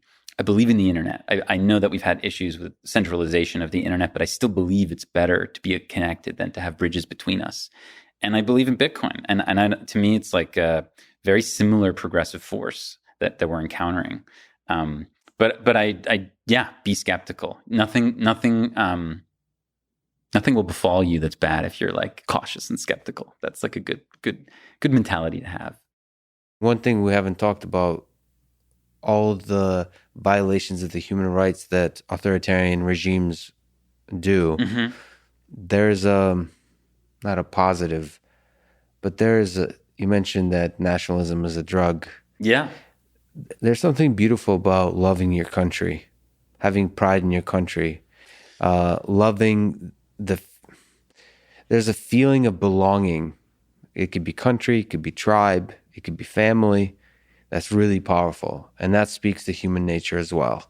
Mm-hmm. And that can sometimes overpower everything else. Patriotism. Yeah. And, sometimes it can be seen when you study history, when you look at Stalinist, the Soviet Union, or you can even look at Hitler and Nazi Germany. We tend to paint patriotism in a negative light. And then maybe when we look at the United States, but even here in the United States, people often paint patriotism in a bad light. Every time I say I love America, so just as an immigrant, I love this country. It's funny how that's taken as a political statement that people, I guess, on the right have been more active in saying that they love the country, and people on the left have not. It's almost become a weird slogan as opposed to a statement of just love. And I understand that patriotism can be a slippery slope into letting your government. I mean, it's exactly what you're saying. The value of freedom of speech is you hold your government to account for all the ways they mess up. I mean, look, you have patriotism and then you have jingoism, right? It's very important that we stay on the patriotic side. Like, as an American, I'm very patriotic in terms of I love the values that this country was founded on, if you read the Bill of Rights. And I love the fact that it was just flexible enough that we were able to change it to grant, or at least to try to grant all people the same rights. It was not the original plan of the founders, right? It had to be changed. But since, then we've remained, those laws have remained, and they're very good. And I'm very proud of that. What I'm not proud of is the jingoistic part of our country, where we invade other countries and bomb other countries. I'm not proud of our prison system. I think it's a huge stain on our nation. I'm not proud of a lot of things. So I think you can be patriotic, but you can be, critical of your country. And that's important. I feel like the jingoistic thing is the thing that we need to watch out for. That's just my own personal take. Out of all the projects that the Human Rights Foundation works on, what's the most important one to you right now? Like, that's been occupying your mind? Yeah, I just read, this New Yorker piece that just came out that you should read. It's called Ghost Walls. And it's the story of how the Chinese Communist Party is committing genocide right now, just like other regimes did, and the Turks did to the Armenians, and the Nazis did to the Jews. I mean, it's happening again right now. We said never again. And, that's just not true. We're letting it happen. And again, with the business stuff, like people are like Airbnb is like a sponsor of the Olympics. Like, what? At the individual level, at a business level, how does somebody like me, who's just one little ant, how does somebody like Elon Musk, who's in charge of 10,000 ants, fight it? Like, how do we push back? A great blueprint is the fight against the South African apartheid. So we did a few events down in Johannesburg, and I've had the pleasure of being able to go to the Apartheid Museum several times. And it really does a good job of chronicling how they were able to do it. It took a while, there's no doubt, but the way it was done was good. peaceful action from abroad was very important. So there was like the Sullivan principles. So like you can peacefully protest as a company particular regimes. And it's very effective. And not just corporations, but like the Olympics is a great example. Like the Chinese government should not be able to host the Olympics. The IOC should say no, not until you close down those prison camps. This is a perfect, peaceful way to push back. No one gets hurt. Same thing when we had the Korean Olympics a few years ago. North Korea should not have been allowed any sort of symbolistic kind of hosting rights there. They have prison camps, gulags that we can see from outer space very clearly. And their regime is the cruelest one on the planet, probably. Why were they able to sit and cheer and get to sort of co-host the Olympics? This is spineless. Like the IOC, the Olympics, and major corporations should stand up. Especially in the cultural sector where you don't lose anything, or you shouldn't have to lose anything. So I think if we look at the way that we forced the apartheid regime out, this international solidarity of musicians, athletes, performers, celebrities is very, very powerful. Unfortunately, today's celebrities are doing the opposite. We just had this press release go out yesterday about Akon, and he's off whitewashing the crimes of the dictator of Uganda and trying to build a future city there with him. If this was the 1980s, Akon would be raising his fist and saying, we need to, fight the apartheid regime. How do we get back to that? We need to think about that. We have to figure out how to harness celebrities, influencers, and companies and get them to actually stand up for something for once. I mean, that's something we've lost. We really had a spine against that. We've lost it, and you lose things. You lose them forever. Look at Tibet. Tibet was a big cause for people in the 90s. Used to go to colleges and kids would have the Tibetan flags all over the dorm rooms. It was like Radiohead would have Tibet on the stage, and everybody wanted to, free Tibet was a big thing. Well, guess what? Like, we lost it for some reason. It's not a thing anymore, and Tibet has been totally colonized, So I think it's important that we find a way to unlock an interest in the celebrity classes among athletes, singers, presidents. We need to find a way to punish these people.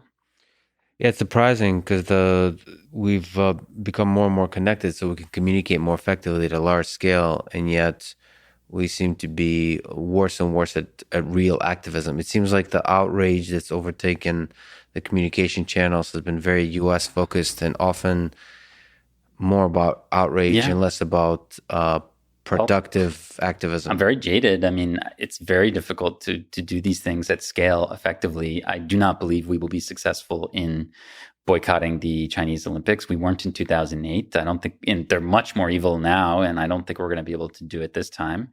And that, again, to go back to the Bitcoin piece, that's why I'm like very interested in this thing, because it doesn't require my altruism. It doesn't require some famous singer or some corporation to sacrifice anything. Yeah. They're literally just going to follow their own profit-seeking, self-interested motives, and they're going to end up making a stronger human rights tool for other people. Freedom go up. FGU, man. Do you think it's kind of a dark question, but you think we're headed towards a war with China, the United States versus China? I hope not.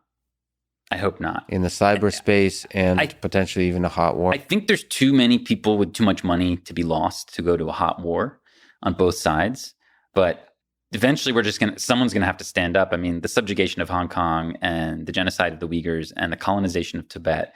I mean, Taiwan is the next big thing. I mean, Xi Jinping has made it very clear, Xinjiang, Tibet, Hong Kong, Taiwan. So we're going to have to stand up for Taiwan for different reasons, both for moral reasons, but also for semiconductor reasons. We need TSMC to be on our side. Right. We cannot have China take over TSMC. So there's different reasons why we're going to have to protect Taiwan. And you just hope it's not a hot war, I mean, at this point. Well, but also from inside the governments of China and Russia as well, but China, I guess, is the powerhouse here, is how do these governments get reformed? Is there hope for them to become democracies, like true democracies, representative democracies, and sort of reform them to be ethical players on the world stage? No empire lasts forever, and it's impossible to predict when these regimes fall. I mean, no one thought the Soviet Union was going to fall when it fell. Like that, like if you study like the news and the scholarship of the era, no one knew that the Tunisian government was going to fall after Mohamed Bouazizi lit himself on fire. No one predicted that would become what we now know as the Arab Spring, right? These things are impossible to predict. And one day the Chinese regime will fall. We don't know when. Yes, but there's quite a few folks who talk about the fall of the American empire. And it also concerns me that we don't know when that might fall. You assume me as a very excited, naive American. I'm very excited by this project that I think is the beacon of hope in the world still. But that's probably how that's probably how you feel before it's the end. It's the party. You want to leave the party before it starts to deteriorate. I think America could continue to have like a major major leadership role for a long, long time. I think certain things we do will become maybe no longer possible in terms of the way we intimidate people on the world stage, and especially the way we use our currency as a weapon. I think that's going to decline over time as we become more of a multipolar world. But I do still believe in America and the values that we're founded on, despite all the warts. I do believe in us, and I would prefer us absolutely to be the most prominent of the multipolar world vis-a-vis a regime like Russia or China. Absolutely. There's no question. So we've been talking about states and nations. Yeah. But can we just briefly talk about Facebook and Twitter and companies that have a huge impact on the world as well? And actually one of the things that make America a great nation is it is the place from which these great companies have sprung up. Is there, from a human rights perspective, is there something that bothers you about Facebook, about these large companies?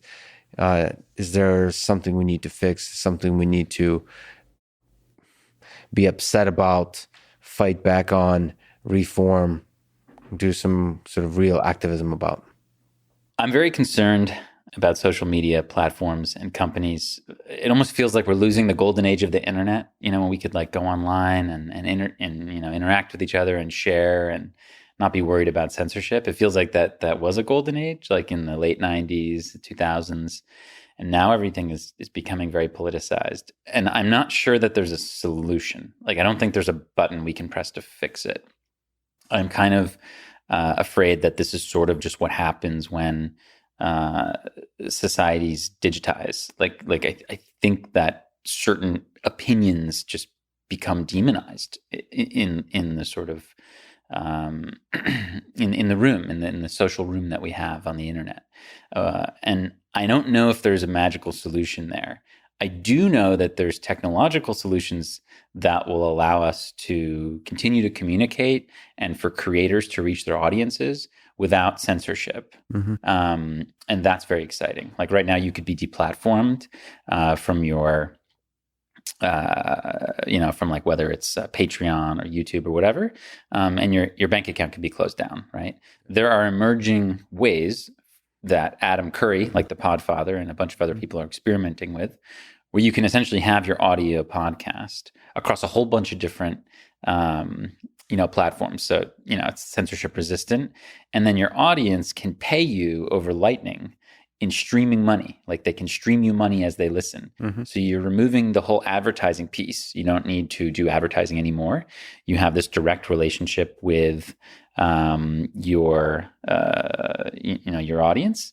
And this is possible with something like Lightning, where you can do streaming money that's censorship resistant. And a lot of the people who are building the Lightning Network, for example, Elizabeth Stark, who, started Lightning Labs and has done within her company, that people that work with her have built a huge part of the Lightning infrastructure. What animates her is this idea of again, artists and creators being able to have that direct ability to reach out and have that peer-to-peer relationship with their audience. And I'm excited for that. And I do think that's coming, but I am very worried that the golden age of centralized social media platforms is kind of behind us. And I'm not sure how to fix that. I don't know if that's like a fixable problem. Interesting. I have a hope that it's a fixable problem. I think it's fixable because there's demand for it to be fixed. That's the way I think about it. Well, is Twitter that bad right now? It's fixable in as much as you can do verification. So you can give a blue check to someone, and then that person is more credible, and they go to the top of the comments. And there's tweaks you can do. You can continue to improve it, but it's not going to fix the fact that Twitter can decide to kick off the president, and like a lot of people are going to be upset by that, you know? Like there's ways you can improve the UX over time, and they continue to do so. Like Clubhouse is a lot of fun, great phenomenon. So is Twitter Spaces. So they continue to iterate, but the censorship deplatforming piece, I'm not sure is fixable, because if you watch the U.S. government haul these people, Zuckerberg and Dorsey and whatever in front of Congress, they want more censorship. I mean, our elected leaders want more censorship, right? See, I just believe censorship is a really harsh word. I believe it's possible to create technologies where it's not Twitter doing the censorship, but it's individuals doing their own selection of what they want and don't want to see. So, for example, if you get sick and tired of Donald Trump and whatever he says, or you love Donald Trump, you get to select yourself. Like, you get to have more control over what you consume. Twitter tries to do that a little bit, but they obviously fail, where ideas infiltrate our view like misinformation spreads really fast, and conspiracy theories spread really fast, to where the immune system that Twitter has created to try to censor conspiracy theories and misinformation is overfiring, and you're now censoring too many people. So that Twitter, it's exactly the same intuition as you said before. If the state is doing it, in this case, Twitter is kind of the state, it's not going to work out well. But if you give power to the individuals to do this sort of not even censorship, but incentivization and de-incentivization of great, thoughtful content and terrible, low-effort content, then I feel like that's going to create a system where there's going to be a much more open discourse of ideas, dangerous ideas, difficult ideas, controversial ideas, and people in a decentralized way will be able to use their own intelligence to select content, to share content, spread content. Let's keep it simple.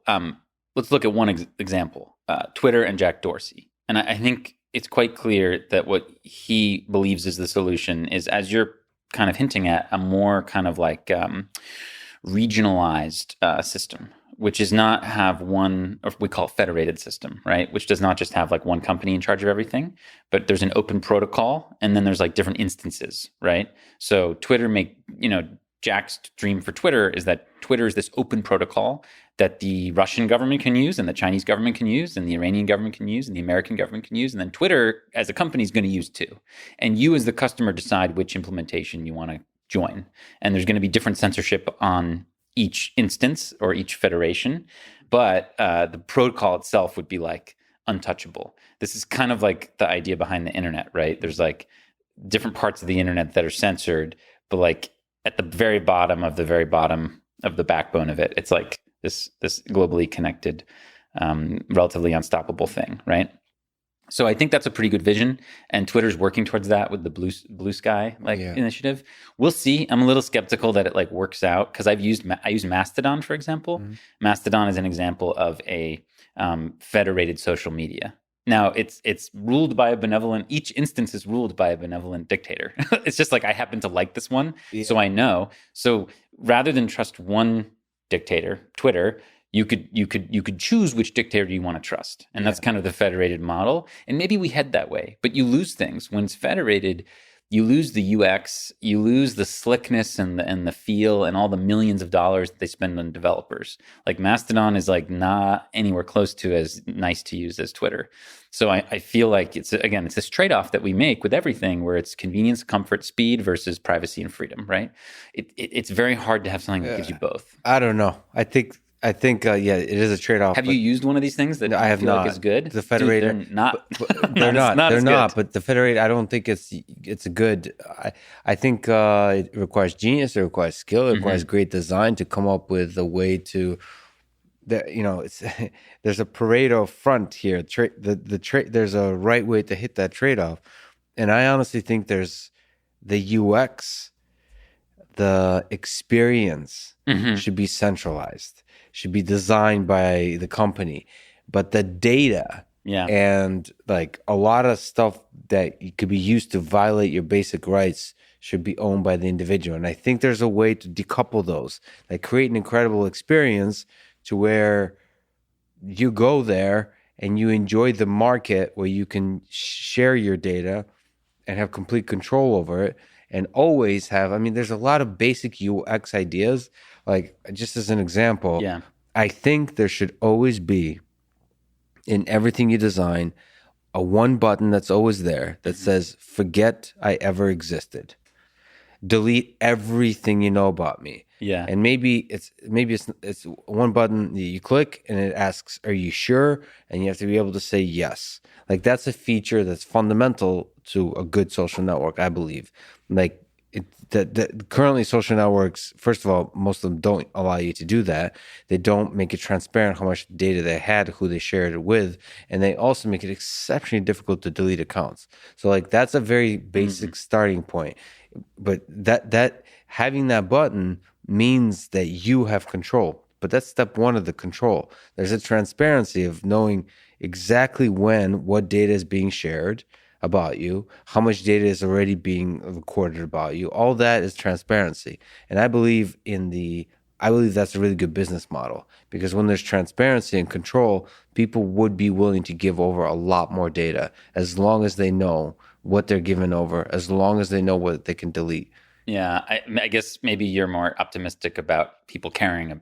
I feel like so few people actually care about their privacy and freedom. I've just watched everybody give it up, But we'll see. I guess just to bookend that, I think we're at this moment where obviously the centralized platforms are just so much easier and better to use, and to strike it out and adventure out and use like a federated instance or something, even like Keybase, which is kind of like a cool encrypted way to like have group chats. It just requires like a lot of your time, and a lot of people don't have that time. But I will say one thing, like I do think there's this future where we do go into more of this like it's called a tribal model, or like tribes, which is this social environment being built on top of Lightning by an app called Sphinx. And the idea is like kind of like it's like a decentralized Slack. Like you have your Slack instance, which has like a bunch of people in the community, and you have different ways to message each other, and it's all encrypted. And then it has like plugins for like things like Jitsi instead of Zoom. So like an open source encrypted video messenger. It has ways to like plug in the content you want to get from like different platforms that you follow, like podcasts, things like that. And again, it allows you to pay those people directly in a censorship-resistant, private way. So it's really nice to connect to the Lightning Network. Yeah, so it's all sort of built on Lightning, but the idea you can think about it is like you're slowly starting to build up the idea of a WeChat, but with freedom principles. Right. Because right now, WeChat's like the king of convenience and comfort, but of course, it's feeding all that data to the big brother and the surveillance state. And then we have like our own versions over here in America that are not quite as convenient or amazing, but like we give up slightly less, privacy and freedom. But this thing has a lot of promising features to it. It's worth checking out. It's very like early days. Like it feels like, I mean, I was pretty young, but it feels like the 90s in the internet. Like it has that feeling where Sphinx does. It's rough around the edges, but you can feel the magic. It's pretty cool. I'm very much like with Steve Jobs on this. I think the founding principles are exceptionally important, but at the end of the day, the design of how sleek it is, how easy it is to use, and that's not just like pretty icing on the cake.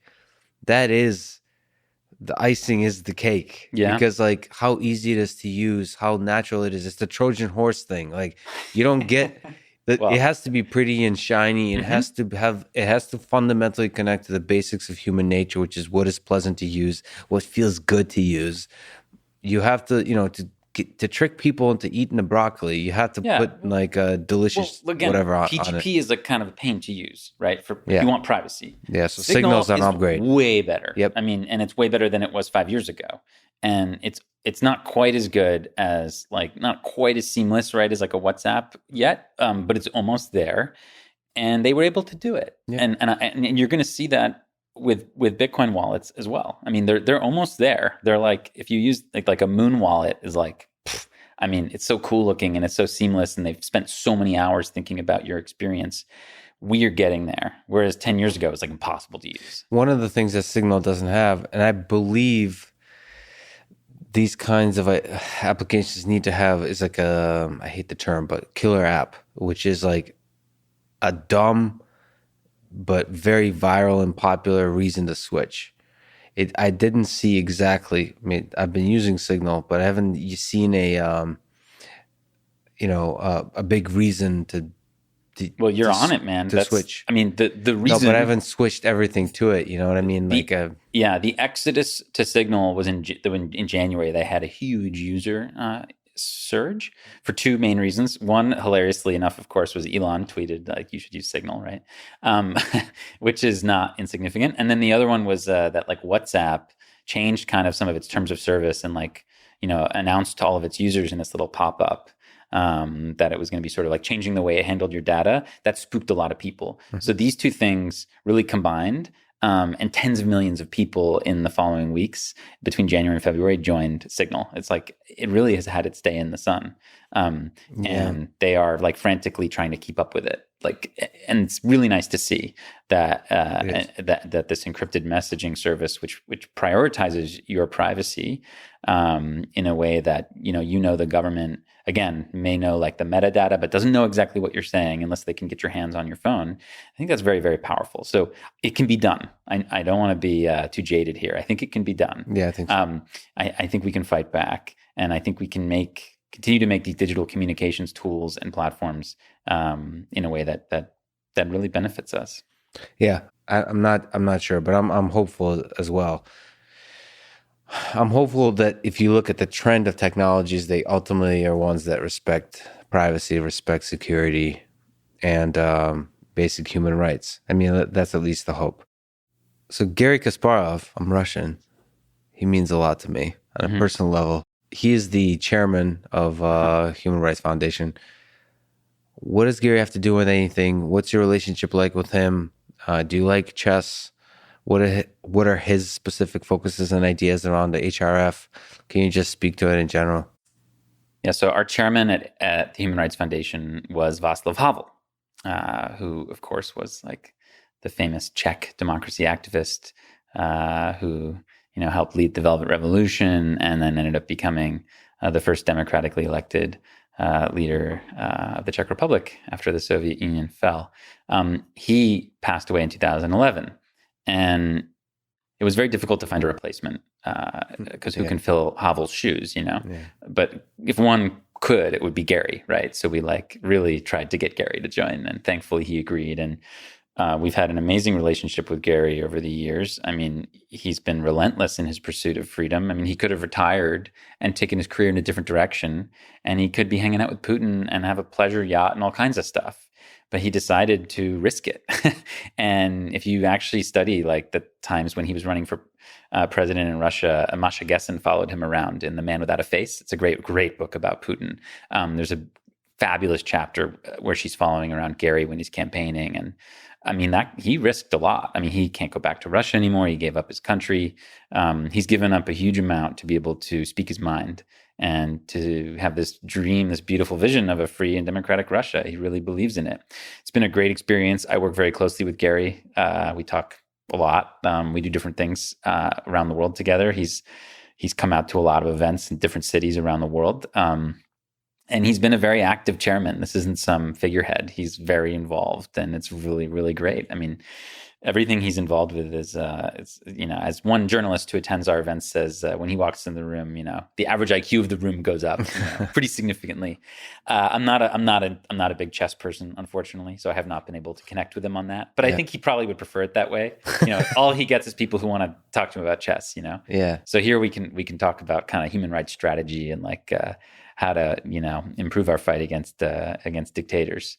But he really has that moral clarity that I really appreciate. So yeah, he has a lot of fascinating ideas about artificial intelligence as well. Absolutely. He's opened my eyes a little bit to the state of Russia today, because I've read most books on Putin in the English language, in sort of trying to understand things. And I try to look at it from a historical perspective, like almost like we're living 100 years from now, and I look at Putin as important figure in the history of human civilization and study it in that way. I think the way Garry looks at it, he probably doesn't appreciate me looking at the way I do. But the way he looks at it is we can still change the direction of Russia, and we individual human beings and we communities and we nations can take actions, have policies that can change the direction of Russia. To me, I take a sort of going to the library passive view of studying fascinating aspects of Russia. To me, Russia means, like, most of my family suffered through the Soviet Union, and I see beauty in suffering, the poetry, the music, the stories, and just there's so much love that emerged from the pain that I just enjoy that the music of that. But to Garry and to many activists that I speak to them, they love not just the Russia of the past. They have a vision and a hope for Russia of the future, and they criticize me a little bit for being a little bit too scholarly about the past and ignoring the future. And there's something to that. So he opens my eyes to look to the future of Russia. Garry and a handful of other Russian activists that we work closely with, including Vladimir Kara-Murza, who, again, it's just incredibly heroic. The man has survived 2 poisonings by Putin. They like to say that, Russians will bring democracy to Russia on their own terms. They don't need our help. This is what Vladimir especially says. But what he does say is that we should stop propping up Putin. Like that's kind of his, stop kind of legitimizing him. That's kind of his argument. He's like, we don't need your foreign interference. We don't need your ideas. We don't need your help. We can do it on our own, but please stop propping up our, illegitimate ruler. That's kind of like his point of view, which I think is interesting, and fair.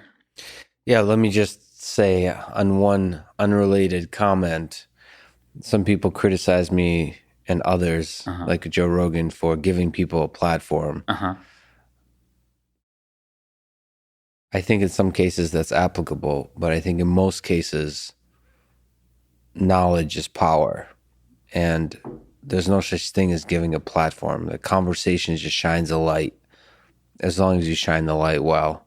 And as long as in shining the light and having the conversation, you reveal something fundamental about the state of things, about the people, whether that's Putin or some of the other controversial figures that have come up in possible future conversations. So I don't like this kind of platforming idea.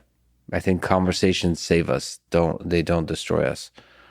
Yeah, I mean, that's journalism, though. I mean, that's very different from advocacy or strategic thinking about what to do with Russia. Absolutely, yes. Yeah, we should interview everybody, and everybody should know exactly what they're thinking. Yeah, but journalism to me has become a dirty word because it's done so poorly by so many people that. I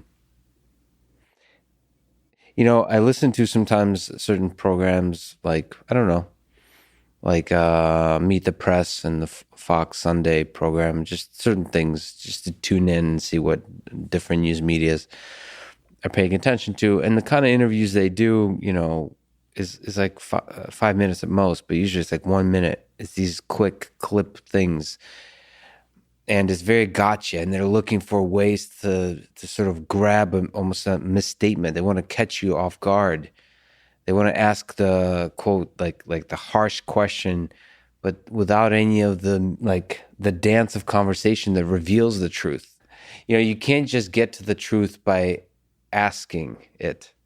You have to sneak up on it.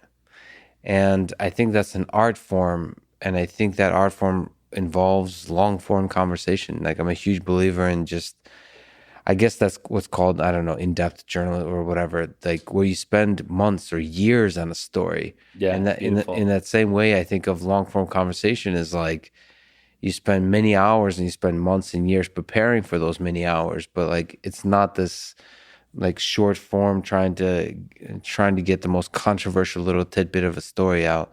And unfortunately, the funding mechanisms behind journalism are such that they are incentivized clickbait journalism versus like in-depth, long-form digging for the truth. I have a conflicted relationship with journalism because to me, press freedom is so core. Right. And independent journalists around the world are so brave. Yes. And especially in countries like Russia or China, et cetera. And really good journalism is still something I love and I enjoy. Like this, especially like to say again, this New Yorker piece on what's happening to the Uyghurs is incredibly well reported. However, on the other hand, you have this sort of clickbaity journalism that's all about sensationalism, and that gets used as a tool. I mean, whether it be against things like privacy or Bitcoin or whatever, you have like people who sensationalize, and it gets used in the service of the surveillance state, the war on terror, whatever. It's a difficult, but I think journalism is essential to a free society. But it can sometimes be, it can wear my patience thin sometimes.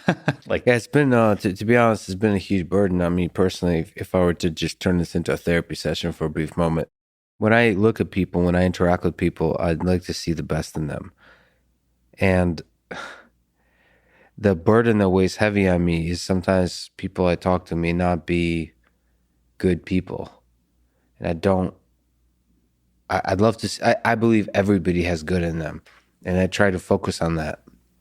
The burden that weighs on me is sometimes that there may be conversations where that's irresponsible, where I have to also call people out. I have to do enough of the hard lifting and the hard work of knowing exactly what are the bad things that person has done. And I also have the responsibility to call them out on it. And that's, for me personally, just an unpleasant feeling. That's where, speaking to journalism, like, I think journalists are too much focused on the bad things a person has done, and not enough on the digging into the full complexity of the human being behind all the things that have been done. But at the same time, I can't have a conversation with Hitler and not ask about the prison camps. Yeah. No, so from the human rights perspective, one of our programs is we try to go after people who do like PR for dictators. So and a lot of people do. Like, PR firms in Washington get hired by all these dictators. They make a lot of money to make them look good. It's called whitewashing, or putting lipstick on a pig, or whatever you want to do. AstroTurfing is like you make like fake social media accounts to make it seem like you're popular. But whitewashing is a huge issue. So I think it's completely fair to interview like dictators and stuff like that. Amanpour does a pretty good job. She's really good. She makes sure that there's no messing around. I mean, her interviews of Museveni recently, the Ugandan dictator, was very good. I mean, she's basically like, well, why are you rigging another election? Please tell us, Yeah. And she's fearless and she's good, and that can be a helpful thing to have on YouTube as a resource. But it's quite clear when it descends into a PR session, and you just have to be like very careful about it. Like Asma al-Assad, the wife of the butcher in Syria, was like profiled by Vogue, and it was this whole Rose in the Desert thing. It was a bunch of nonsense. Terrible, terrible, terrible, total propaganda. But a like honest interview where you're asking about all the tough questions. Very important, So I think it's just a matter of like content, right? Is there a good resource to study whitewashing, to know what manipulative PR looks like? I think you should know, if you've researched the topic, you should know it inside you, because it would be, is there anything you're afraid to ask? That would be it. Make sure you're asking all the questions. As long as you're asking all the questions that you have, you're good. But if there's something you're afraid to ask, then maybe you're self-censoring, right? That's a good way. It takes us back to that, what is it, that litmus test about is your country allowed to have a gay pride parade? Yeah. So there's like obvious things that might be on your mind that you just want to ask, and you shouldn't run from them. As long as you feel like you're a free person when you're interviewing, I think you're good. That's beautifully put. Are there books, technical fiction, philosophical, that had an impact on your life that you would recommend, or even resources like blogs, films? Yeah. I have 4 books I'll briefly mention. Number 1 is The Fear. The Fear had a deep impact on me. The Fear was written by Peter Godwin. It's about the systematic dismantling of Zimbabwe under Robert Mugabe. Peter's Zimbabwean, and it is a riveting book. I think everyone should read it because it helps you understand what it's like to go through not just authoritarianism, but also hyperinflation. And I mean, really, at the end of the day, what the fear describes is how Mugabe took this country in the 1980s, and he actually brought it back in time to the 1920s in terms of infrastructure, literacy rates, health rates, all these things. He stole so much from the people. And it's a heartbreaking book, but it's a very important book. And it's a way to do excellent journalism. So The Fear is a good one. And it's a personal story? Absolutely. Yeah. Because it's part of his whole family story, and he's in there. He's interviewing people personally. So I would say that one. Is it also connected? And sorry to interrupt. Is it from the inflation perspective? Is it a good study of hyperinflation and the effects? Does Bitcoin at all come as a a discussion of money? Does that come into or is it purely the experience of inflation as almost a symptom of an authoritarian government? A little bit. I would say it's not deep. I have another book on that, which I'll recommend in a second. But I would just say that it's a very powerfully written book about how society can basically deteriorate and how you can lose everything. The second book is, I just mentioned it, but The Man Without a Face by Masha Gessen. Incredible book about modern Russia and Putin. Just a masterpiece.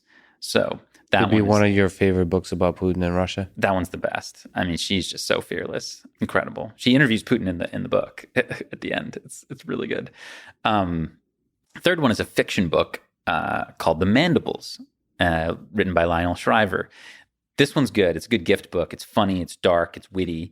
But it's about the United States losing its status as the reserve currency and going into hyperinflation. And what's interesting is that the characters in the book map where we are today. The book itself is about the late 2020s, and we have a populist president who decides to announce that the United States is basically going to default on its debts, and the rest of the world comes up with a new currency, and everybody switches to that one, and the dollar overnight becomes worthless. And all these economists are saying, no, it's fine, inflation won't be a problem. And there's this one character who's an economist, and he gets to the point where he's living as a refugee in Prospect Park in Brooklyn, and he's still saying everything's fine, So it's dry, it's witty, but it's also about the surveillance state. It's about centralization of power. It's really good. So The Mandibles, I would highly recommend. So those three books, and then on the topic of Bitcoin, because we talked about it a lot, I would just say that my portal into Bitcoin was The Internet of Money by Andreas Antonopoulos. Oh, wow. Okay. And I did it by audiobook. And I just think this is an important one for people to start with, because he goes through all the main concepts, whether it be proof of work or how the network functions. But he does it in a way that's extremely engaging and really fascinating. And it really just kind of sparked my curiosity. Is it discussing the technical sides or also the philosophical? Because a lot of people mention sort of the Bitcoin standard as the philosophical entry into the whole Bitcoin world. Very different from the Bitcoin standard. It's more for the average person. It's not a history book. It's a collection of his talks that he gave over 2 or 3 years. It's not very technical. It's very approachable. Yeah. And some of it might be dated now because it's 2015, 2016. But I mean, it's great. It's great to hear a shout out for Andres, because he seems to be one of the seminal figures to sort of make Bitcoin ideas accessible. Oh, Andreas is the GOAT. He's the Andreas is the GOAT. Andreas is the GOAT. I know a lot of people have issues with some of his more recent work, but Andreas is the GOAT. I mean, he's the reason I'm in Bitcoin. He's the reason I'm in Bitcoin. So yeah, that's fascinating. It's funny. It's funny to watch the Bitcoin maximalist immune system also attacking him, and this whole feedback mechanism is working together. It's fascinating. Well, I probably consider myself a maximalist, but I really like Andreas. So I think there's room for nuance. Yeah, there's room for nuance in this world. I'm glad to hear that. If people are fascinated by your work, what is the way to get more of Alex? So 2 years ago, I came together with 7 other people from around the world, and we wrote a book in a book sprint. We lived in a house for 4 days. We wrote a book together. It was really cool. It was like a design sprint, but we did it in book format. And my co-authors are from Nigeria, Venezuela, the Philippines, from former Soviet Union, from all over. And it's called The Little Bitcoin Book, and I'm still proud of it. It's 100 pages. It's something you give to somebody who knows nothing about the topic, And it's not a technical book. It's about the sort of social, political aspect of it. Like, why is it important for you, for your finances, for your freedom, for your future? And we've translated it into like a lot of languages by now. I think English, Spanish, and Portuguese are for sale, and littlebitcoinbook.com, you go buy it. But we've made it as a free PDF in Mandarin, Hindi, Punjab, Korean, Uyghur, which I was really excited about, Arabic, Farsi. Yeah. And I mean, it spreads, man. It's been really, really cool. So I'm proud of that. I also made a video that did very well for Reason Magazine called Why is Bitcoin Protecting Human Rights Around the World? Mm-hmm. It's 5 minutes, and I feel like I tried to boil everything that I want to tell you into this 5-minute video. So there's that. Would recommend that. And then if you're interested in the why have governments not stopped it, which I think is really intriguing. I wrote this long essay in Quillette in February called, why haven't governments banned Bitcoin? And maybe that'll be a helpful guide to some folks. Is it speaking to the Trojan horse idea that there's something enticing about it? Yeah, at the end, it does get into that, but it really also just kind of goes through technically, why is it hard to do a 51% attack? Like, gotcha. Like if a government wanted to, could it really get all that equipment? There's a semiconductor shortage. Like it can't. Like there's like certain things that stop governments from doing it, right? And same thing with like this idea of a 6102, which would be based on the idea of the Executive Order 6102, which is from 1933 when FDR made holding gold illegal in the United States. Mm-hmm. The idea is that like banks would go around now with governments and try to like steal everybody's Bitcoin. Well, in Bitcoin, we have like a practice called Proof of Keys Day every January 3rd, which is coinciding with the launch of the Bitcoin blockchain, where we all like withdraw our keys from exchanges and we be sovereign users. What we are doing is we are preparing for a 6102 attack, which will one day probably come, right? So the essay just goes through all of the like possible attacks, and it runs through like the ones that happened, like the Chinese and Indian governments, the two largest governments in the world, both tried to attack Bitcoin by banning their citizens from exchanging fiat for Bitcoin. It didn't work. Interest instead exploded. It's like the Barbra Streisand effect, where by making something public and saying you shouldn't do X, it actually increases attention about X a lot more, right? So I think there's a lot of interesting game theory there that people would enjoy. Do you think? Are you seriously concerned about this kind of thing where the ideas of sovereignty and that Bitcoin espouses would actually one day be tested? Do you have a legitimate concern? Because you said like one day very well might. Mm-hmm. Do you think it might go down? Well, first of all, Bitcoin has been attacked again many times, and we talk about you spoke about this with Nick Carter on your show, the sort of protocol wars or conflict or whatever, right? And Bitcoin almost died a whole bunch of times during that and ended up surviving. Oh wow, I didn't know how bad the block. It got the block size really was bad. Seriously.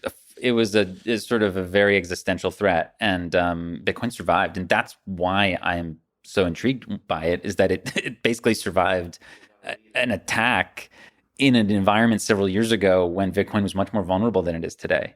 It survived an attack by a conglomeration of Chinese billionaires, Silicon Valley corporations, and a ton of people who owned the majority of the hash rate and all of this infrastructure. They had 83% of all the hash rate, and they couldn't get what they wanted. And that was so intriguing to me. Like, why didn't it get killed?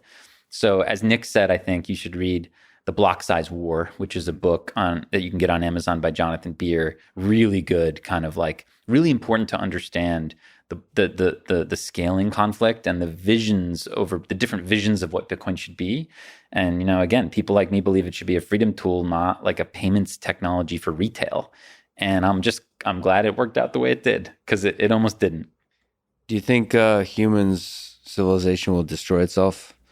So if we think about all the threats facing human civilization, nuclear war, natural or engineered pandemics, we talk about human rights violations. Mm-hmm. We talk about authoritarian governments taking control of the money supply. Yeah. But do you have grander concerns for the future of human civilization?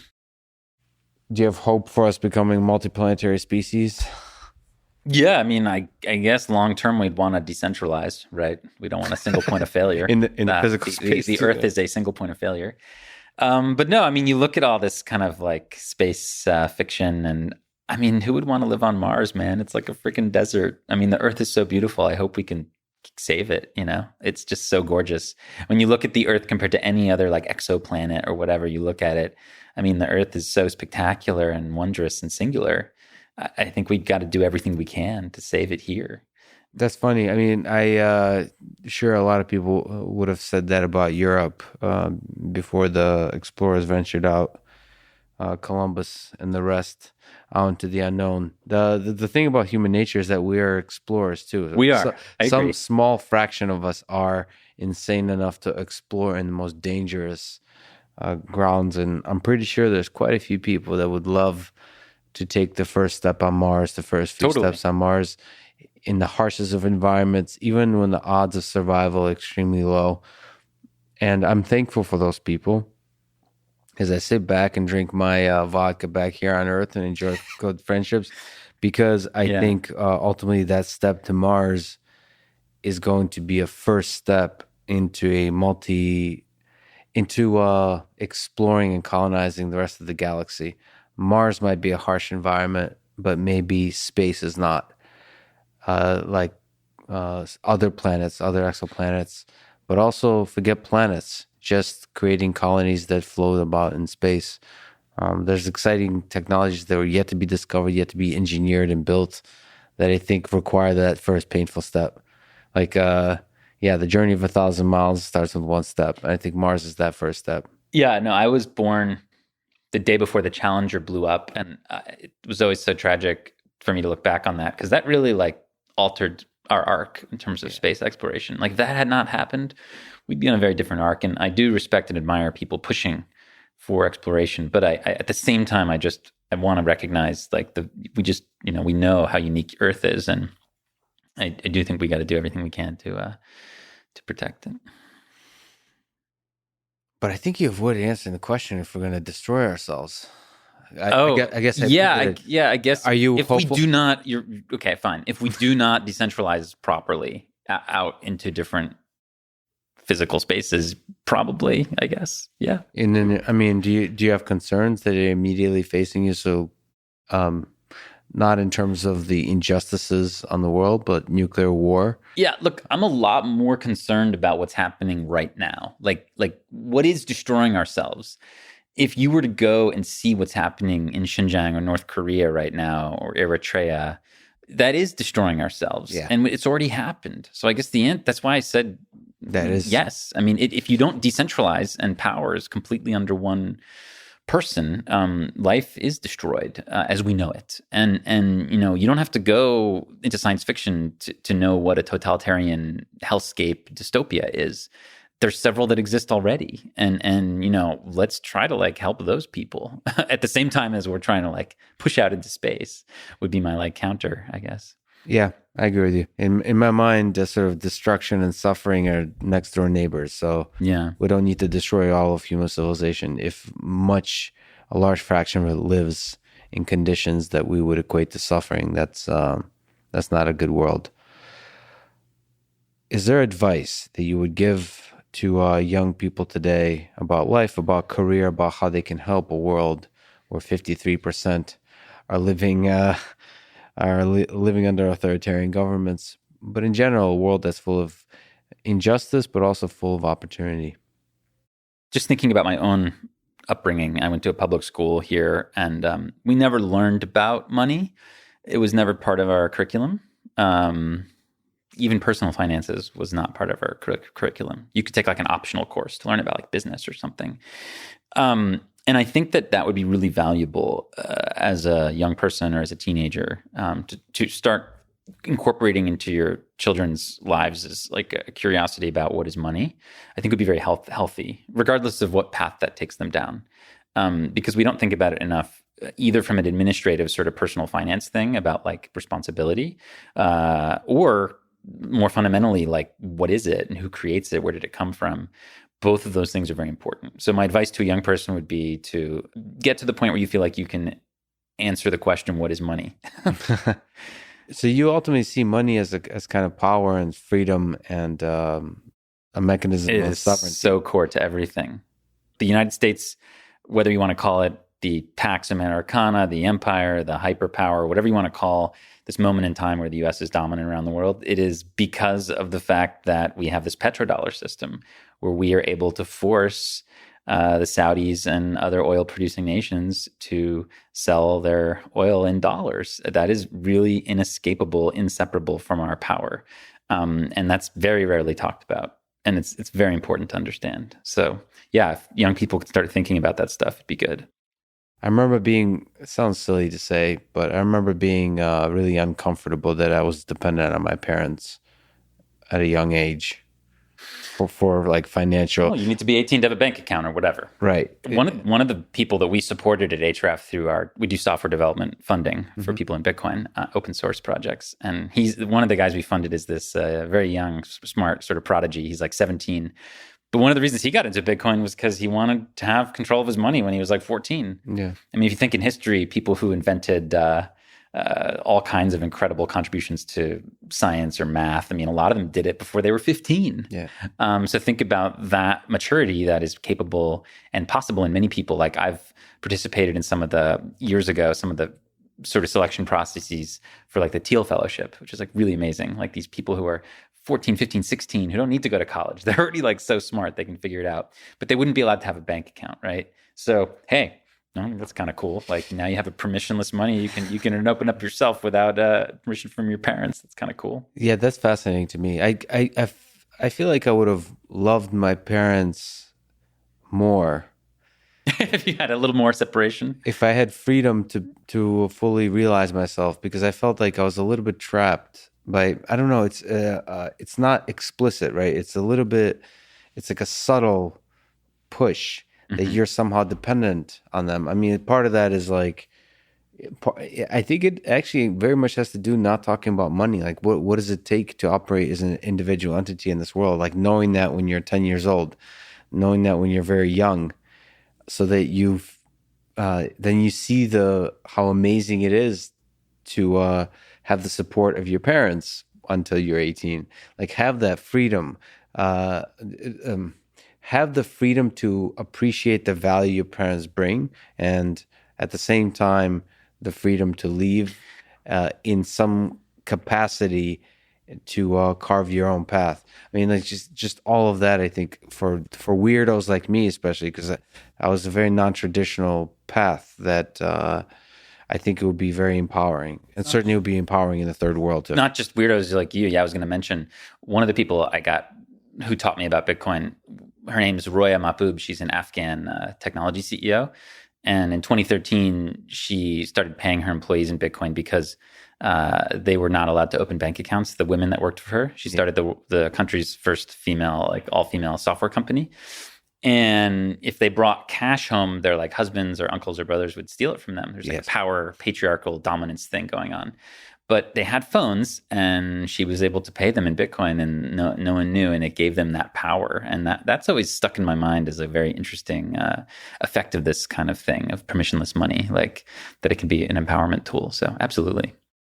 So in your own personal life, where did the deep concern for the suffering in the world come from?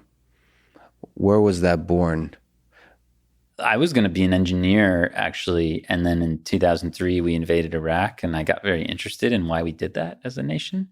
And I switched my focus of study to like international relations. And that's how I kind of went down the kind of political science, democracy rabbit hole, and ended up getting a job at the Human Rights Foundation. So that I'm very much a child of like 9/11 and the Iraq War. Those are the two really formative events for me personally. Can you break that apart a little bit? Like, what illusion about this world was broken apart by the invasion of Iraq?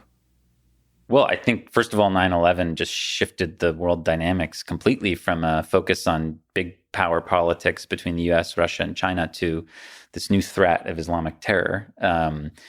And a lot of it, we learned later, a lot of the things we did were manufactured, choreographed, like there were no WMDs in Iraq. Like the reason our rulers said we needed to invade and destroy this country was a lie.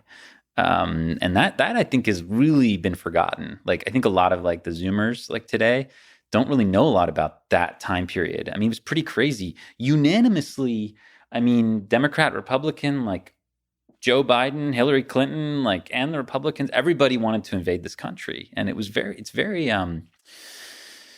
it's a confusing time. There's a really good book by Ian McEwan called Saturday, a fiction book that takes place during, I think, 2003. And it's one day in the life of the doctor in London. It's really good, though, to revisit this time because he has characters in the book, one of whom is very pro-war and one of them is very against war. Basically, the father himself, is pro-war and his son is against it. And they have all these debates. And it's nice to go back to revisit, but that time it's really crazy. And it really showed you that like the media could be captured into like helping promote this idea of like invading another country. So I was very curious about why we did it and like who was pulling the strings and what are the reasons that we went. And what's really interesting is that like I took all these courses on it, interviewed all these decision makers, whether they were like neocons or whatever, different people who were involved. And the whole like dollar reserve currency thing like really never came up until like I learned about it more recently because of Bitcoin. Like, and today when I look back, it seems kind of obvious that the reason we invaded Iraq was because Saddam Hussein wanted to sell oil in euros. This seems really obvious when you go back and look at the chronology of it. And we were like, no, we actually don't want you to sell dollars in euros because that would threaten the dollar. So we're going to invade you, and then you're not going to do it, and then no one else is going to like sell dollars in euros, just oil in euros, right? I guess you could say the same thing about Gaddafi, but we as a nation have very much protected our reserve currency. Let's put it that way. Yeah, actually, one of the things that Bitcoin community has motivated me to do is to look back to the histories that I have studied myself from just even the two world wars, the history of the 20th century from a perspective of the monetary system, of money. And it's interesting. It's interesting to look at human history in the context of money. And can't we be patriotic and be pro-America, but like not want the petrodollar? Like I should be proud of my country. Why do we need to be propping up the Saudis? Why do we need to be, threatening to invade other countries if they sell their oil for a different currency? I think we can be just as powerful as we are today, if not more powerful, in a Bitcoin world. If you think about the infrastructure Americans are building, all the innovations we're building, all the wealth we have, I think we'll be fine. Better than fine, and we won't have these horrible negative externalities. It's really an optimistic vision for the future. I thought we learned the lesson of 9/11 and the invasion of Iraq and Afghanistan. But we're leaving, and Biden announced we're leaving Afghanistan this year. Yeah, 20 years for what? The Taliban are going to take over again. Well, I mean, that's at least a good. This the longest war, right? The forever wars. I feel like the past 20 years or whatever it is, 18 years, 19 years, we've been very skeptical about invading other countries. We've been skeptical about military intervention in other nations. Well, our leaders certainly haven't. What do we have, like 7 active wars right now? And neither the Russians and the Chinese, everybody's starting to invade everybody else.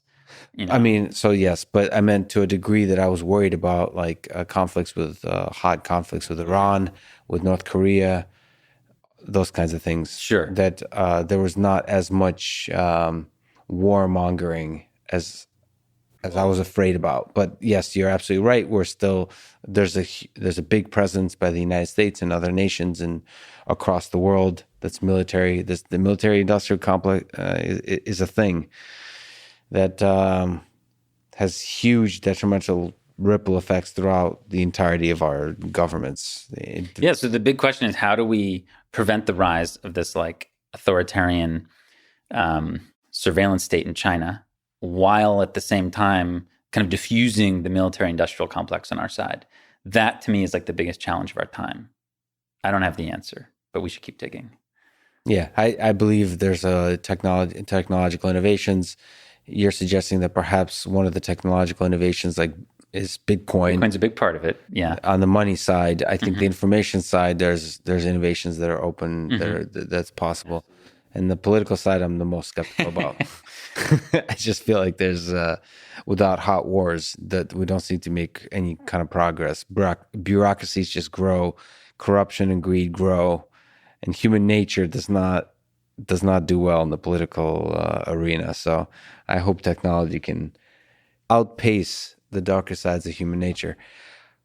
So you're busy fighting the demons, the darkness that's out there. But looking in the mirror, you're a finite being. Unfortunately, this ride ends for you pretty soon. Do you ever ask yourself about the meaning of it all? Of why the hell us descendants of apes are even on this thing, striving so hard to make a better world for ourselves? I don't often zoom out that much. I feel like my day job is pretty interesting. It keeps me very engaged with all the stuff we've been talking about. As far as the meaning of life, though, it seems quite clear that we do have the possibility as a species to create these, beautiful communities and constructs, and to share an exploration of the world together that is often marred by cold realities that we've discussed. But I do feel like, in a way, that the meaning of life is that pursuit. Of course, biologically, is to, the spread our species, right? But also to pursue knowledge and science and innovation and freedom. Most importantly, I mean, I think freedom has to guide us, or else we end up with prison camps. If we don't let freedom guide us, we end up with the prison camps. So we need to have scientific innovation and adventurism and colonization of the stars, but without the slavery and without the prison camps. I think that's so key. There's something about the creation of beauty that seems fundamental to human nature. And what seems beautiful is these communities that that don't have suffering, that don't have injustice. And we have some kind of inner sense of what is injustice. I don't know, like some of the human rights that you've mentioned earlier, they're just philosophical constructs, but they also seem to be somehow deeply in us too. We have a sense of what is right and what is wrong. It's not just a kind of illusion that we've all agreed on. Arbitrary power, torture, executions. We know these things are wrong. I mean, we know they're wrong. We don't have to read a book to know that. But you do need to. I mean, people can get brainwashed. I mean, you talk to people who've grown up in North Korea, that they don't know any better. Like, they don't know what's going on in the outside world, so they've never experienced anything differently. So that's why, look, technology can play a big role here in terms of like the meaning of it all. Like, it can really help emancipate, liberate people, at least so that they can make their own choices about what to do, at least so that we're on a level playing field. So technologies like the internet and Bitcoin, they can at least like give you the option to do things your own way on your own terms. And then from there, we'll see. I think it's important that we have design choices where we can like, have a little more say, and not everything be pre-programmed for us. That would be very disappointing. So, I mean, the open web and encryption and Bitcoin, these are things that help prevent social engineering, and that promote more freedom and more possibilities, honestly, and more entrepreneurship and more creativity and more scientific inquiry. I mean, think about the people who tried to shut down scientific inquiry 500, 600 years ago or whatever, that were trying to say, the earth was the center of everything. And they were wrong, And then, all these conservative religious types throughout history have always said that, there's no value in science and there's no value in technology. And they've been wrong the whole time. So let's continue pushing here. Let's continue pushing. It's kind of scary to me sometimes. Humbling, beautiful, but also scary to think of. You mentioned North Korea, people are kind of living in ignorance. It's scary to me to think about how much ignorance there is in the world today, like how little I know personally, or us as a human civilization knows. There's yet to be discovered. Well, there's a difference between laziness and ignorance, right? Like, so I would be lazy if I didn't, take advantage of the internet, right? Someone in North Korea doesn't have the option. They don't have the option. There's literally no way for them to access the internet. So there's kind of like social laziness that philosophers have warned about forever, that we basically become sheep, okay?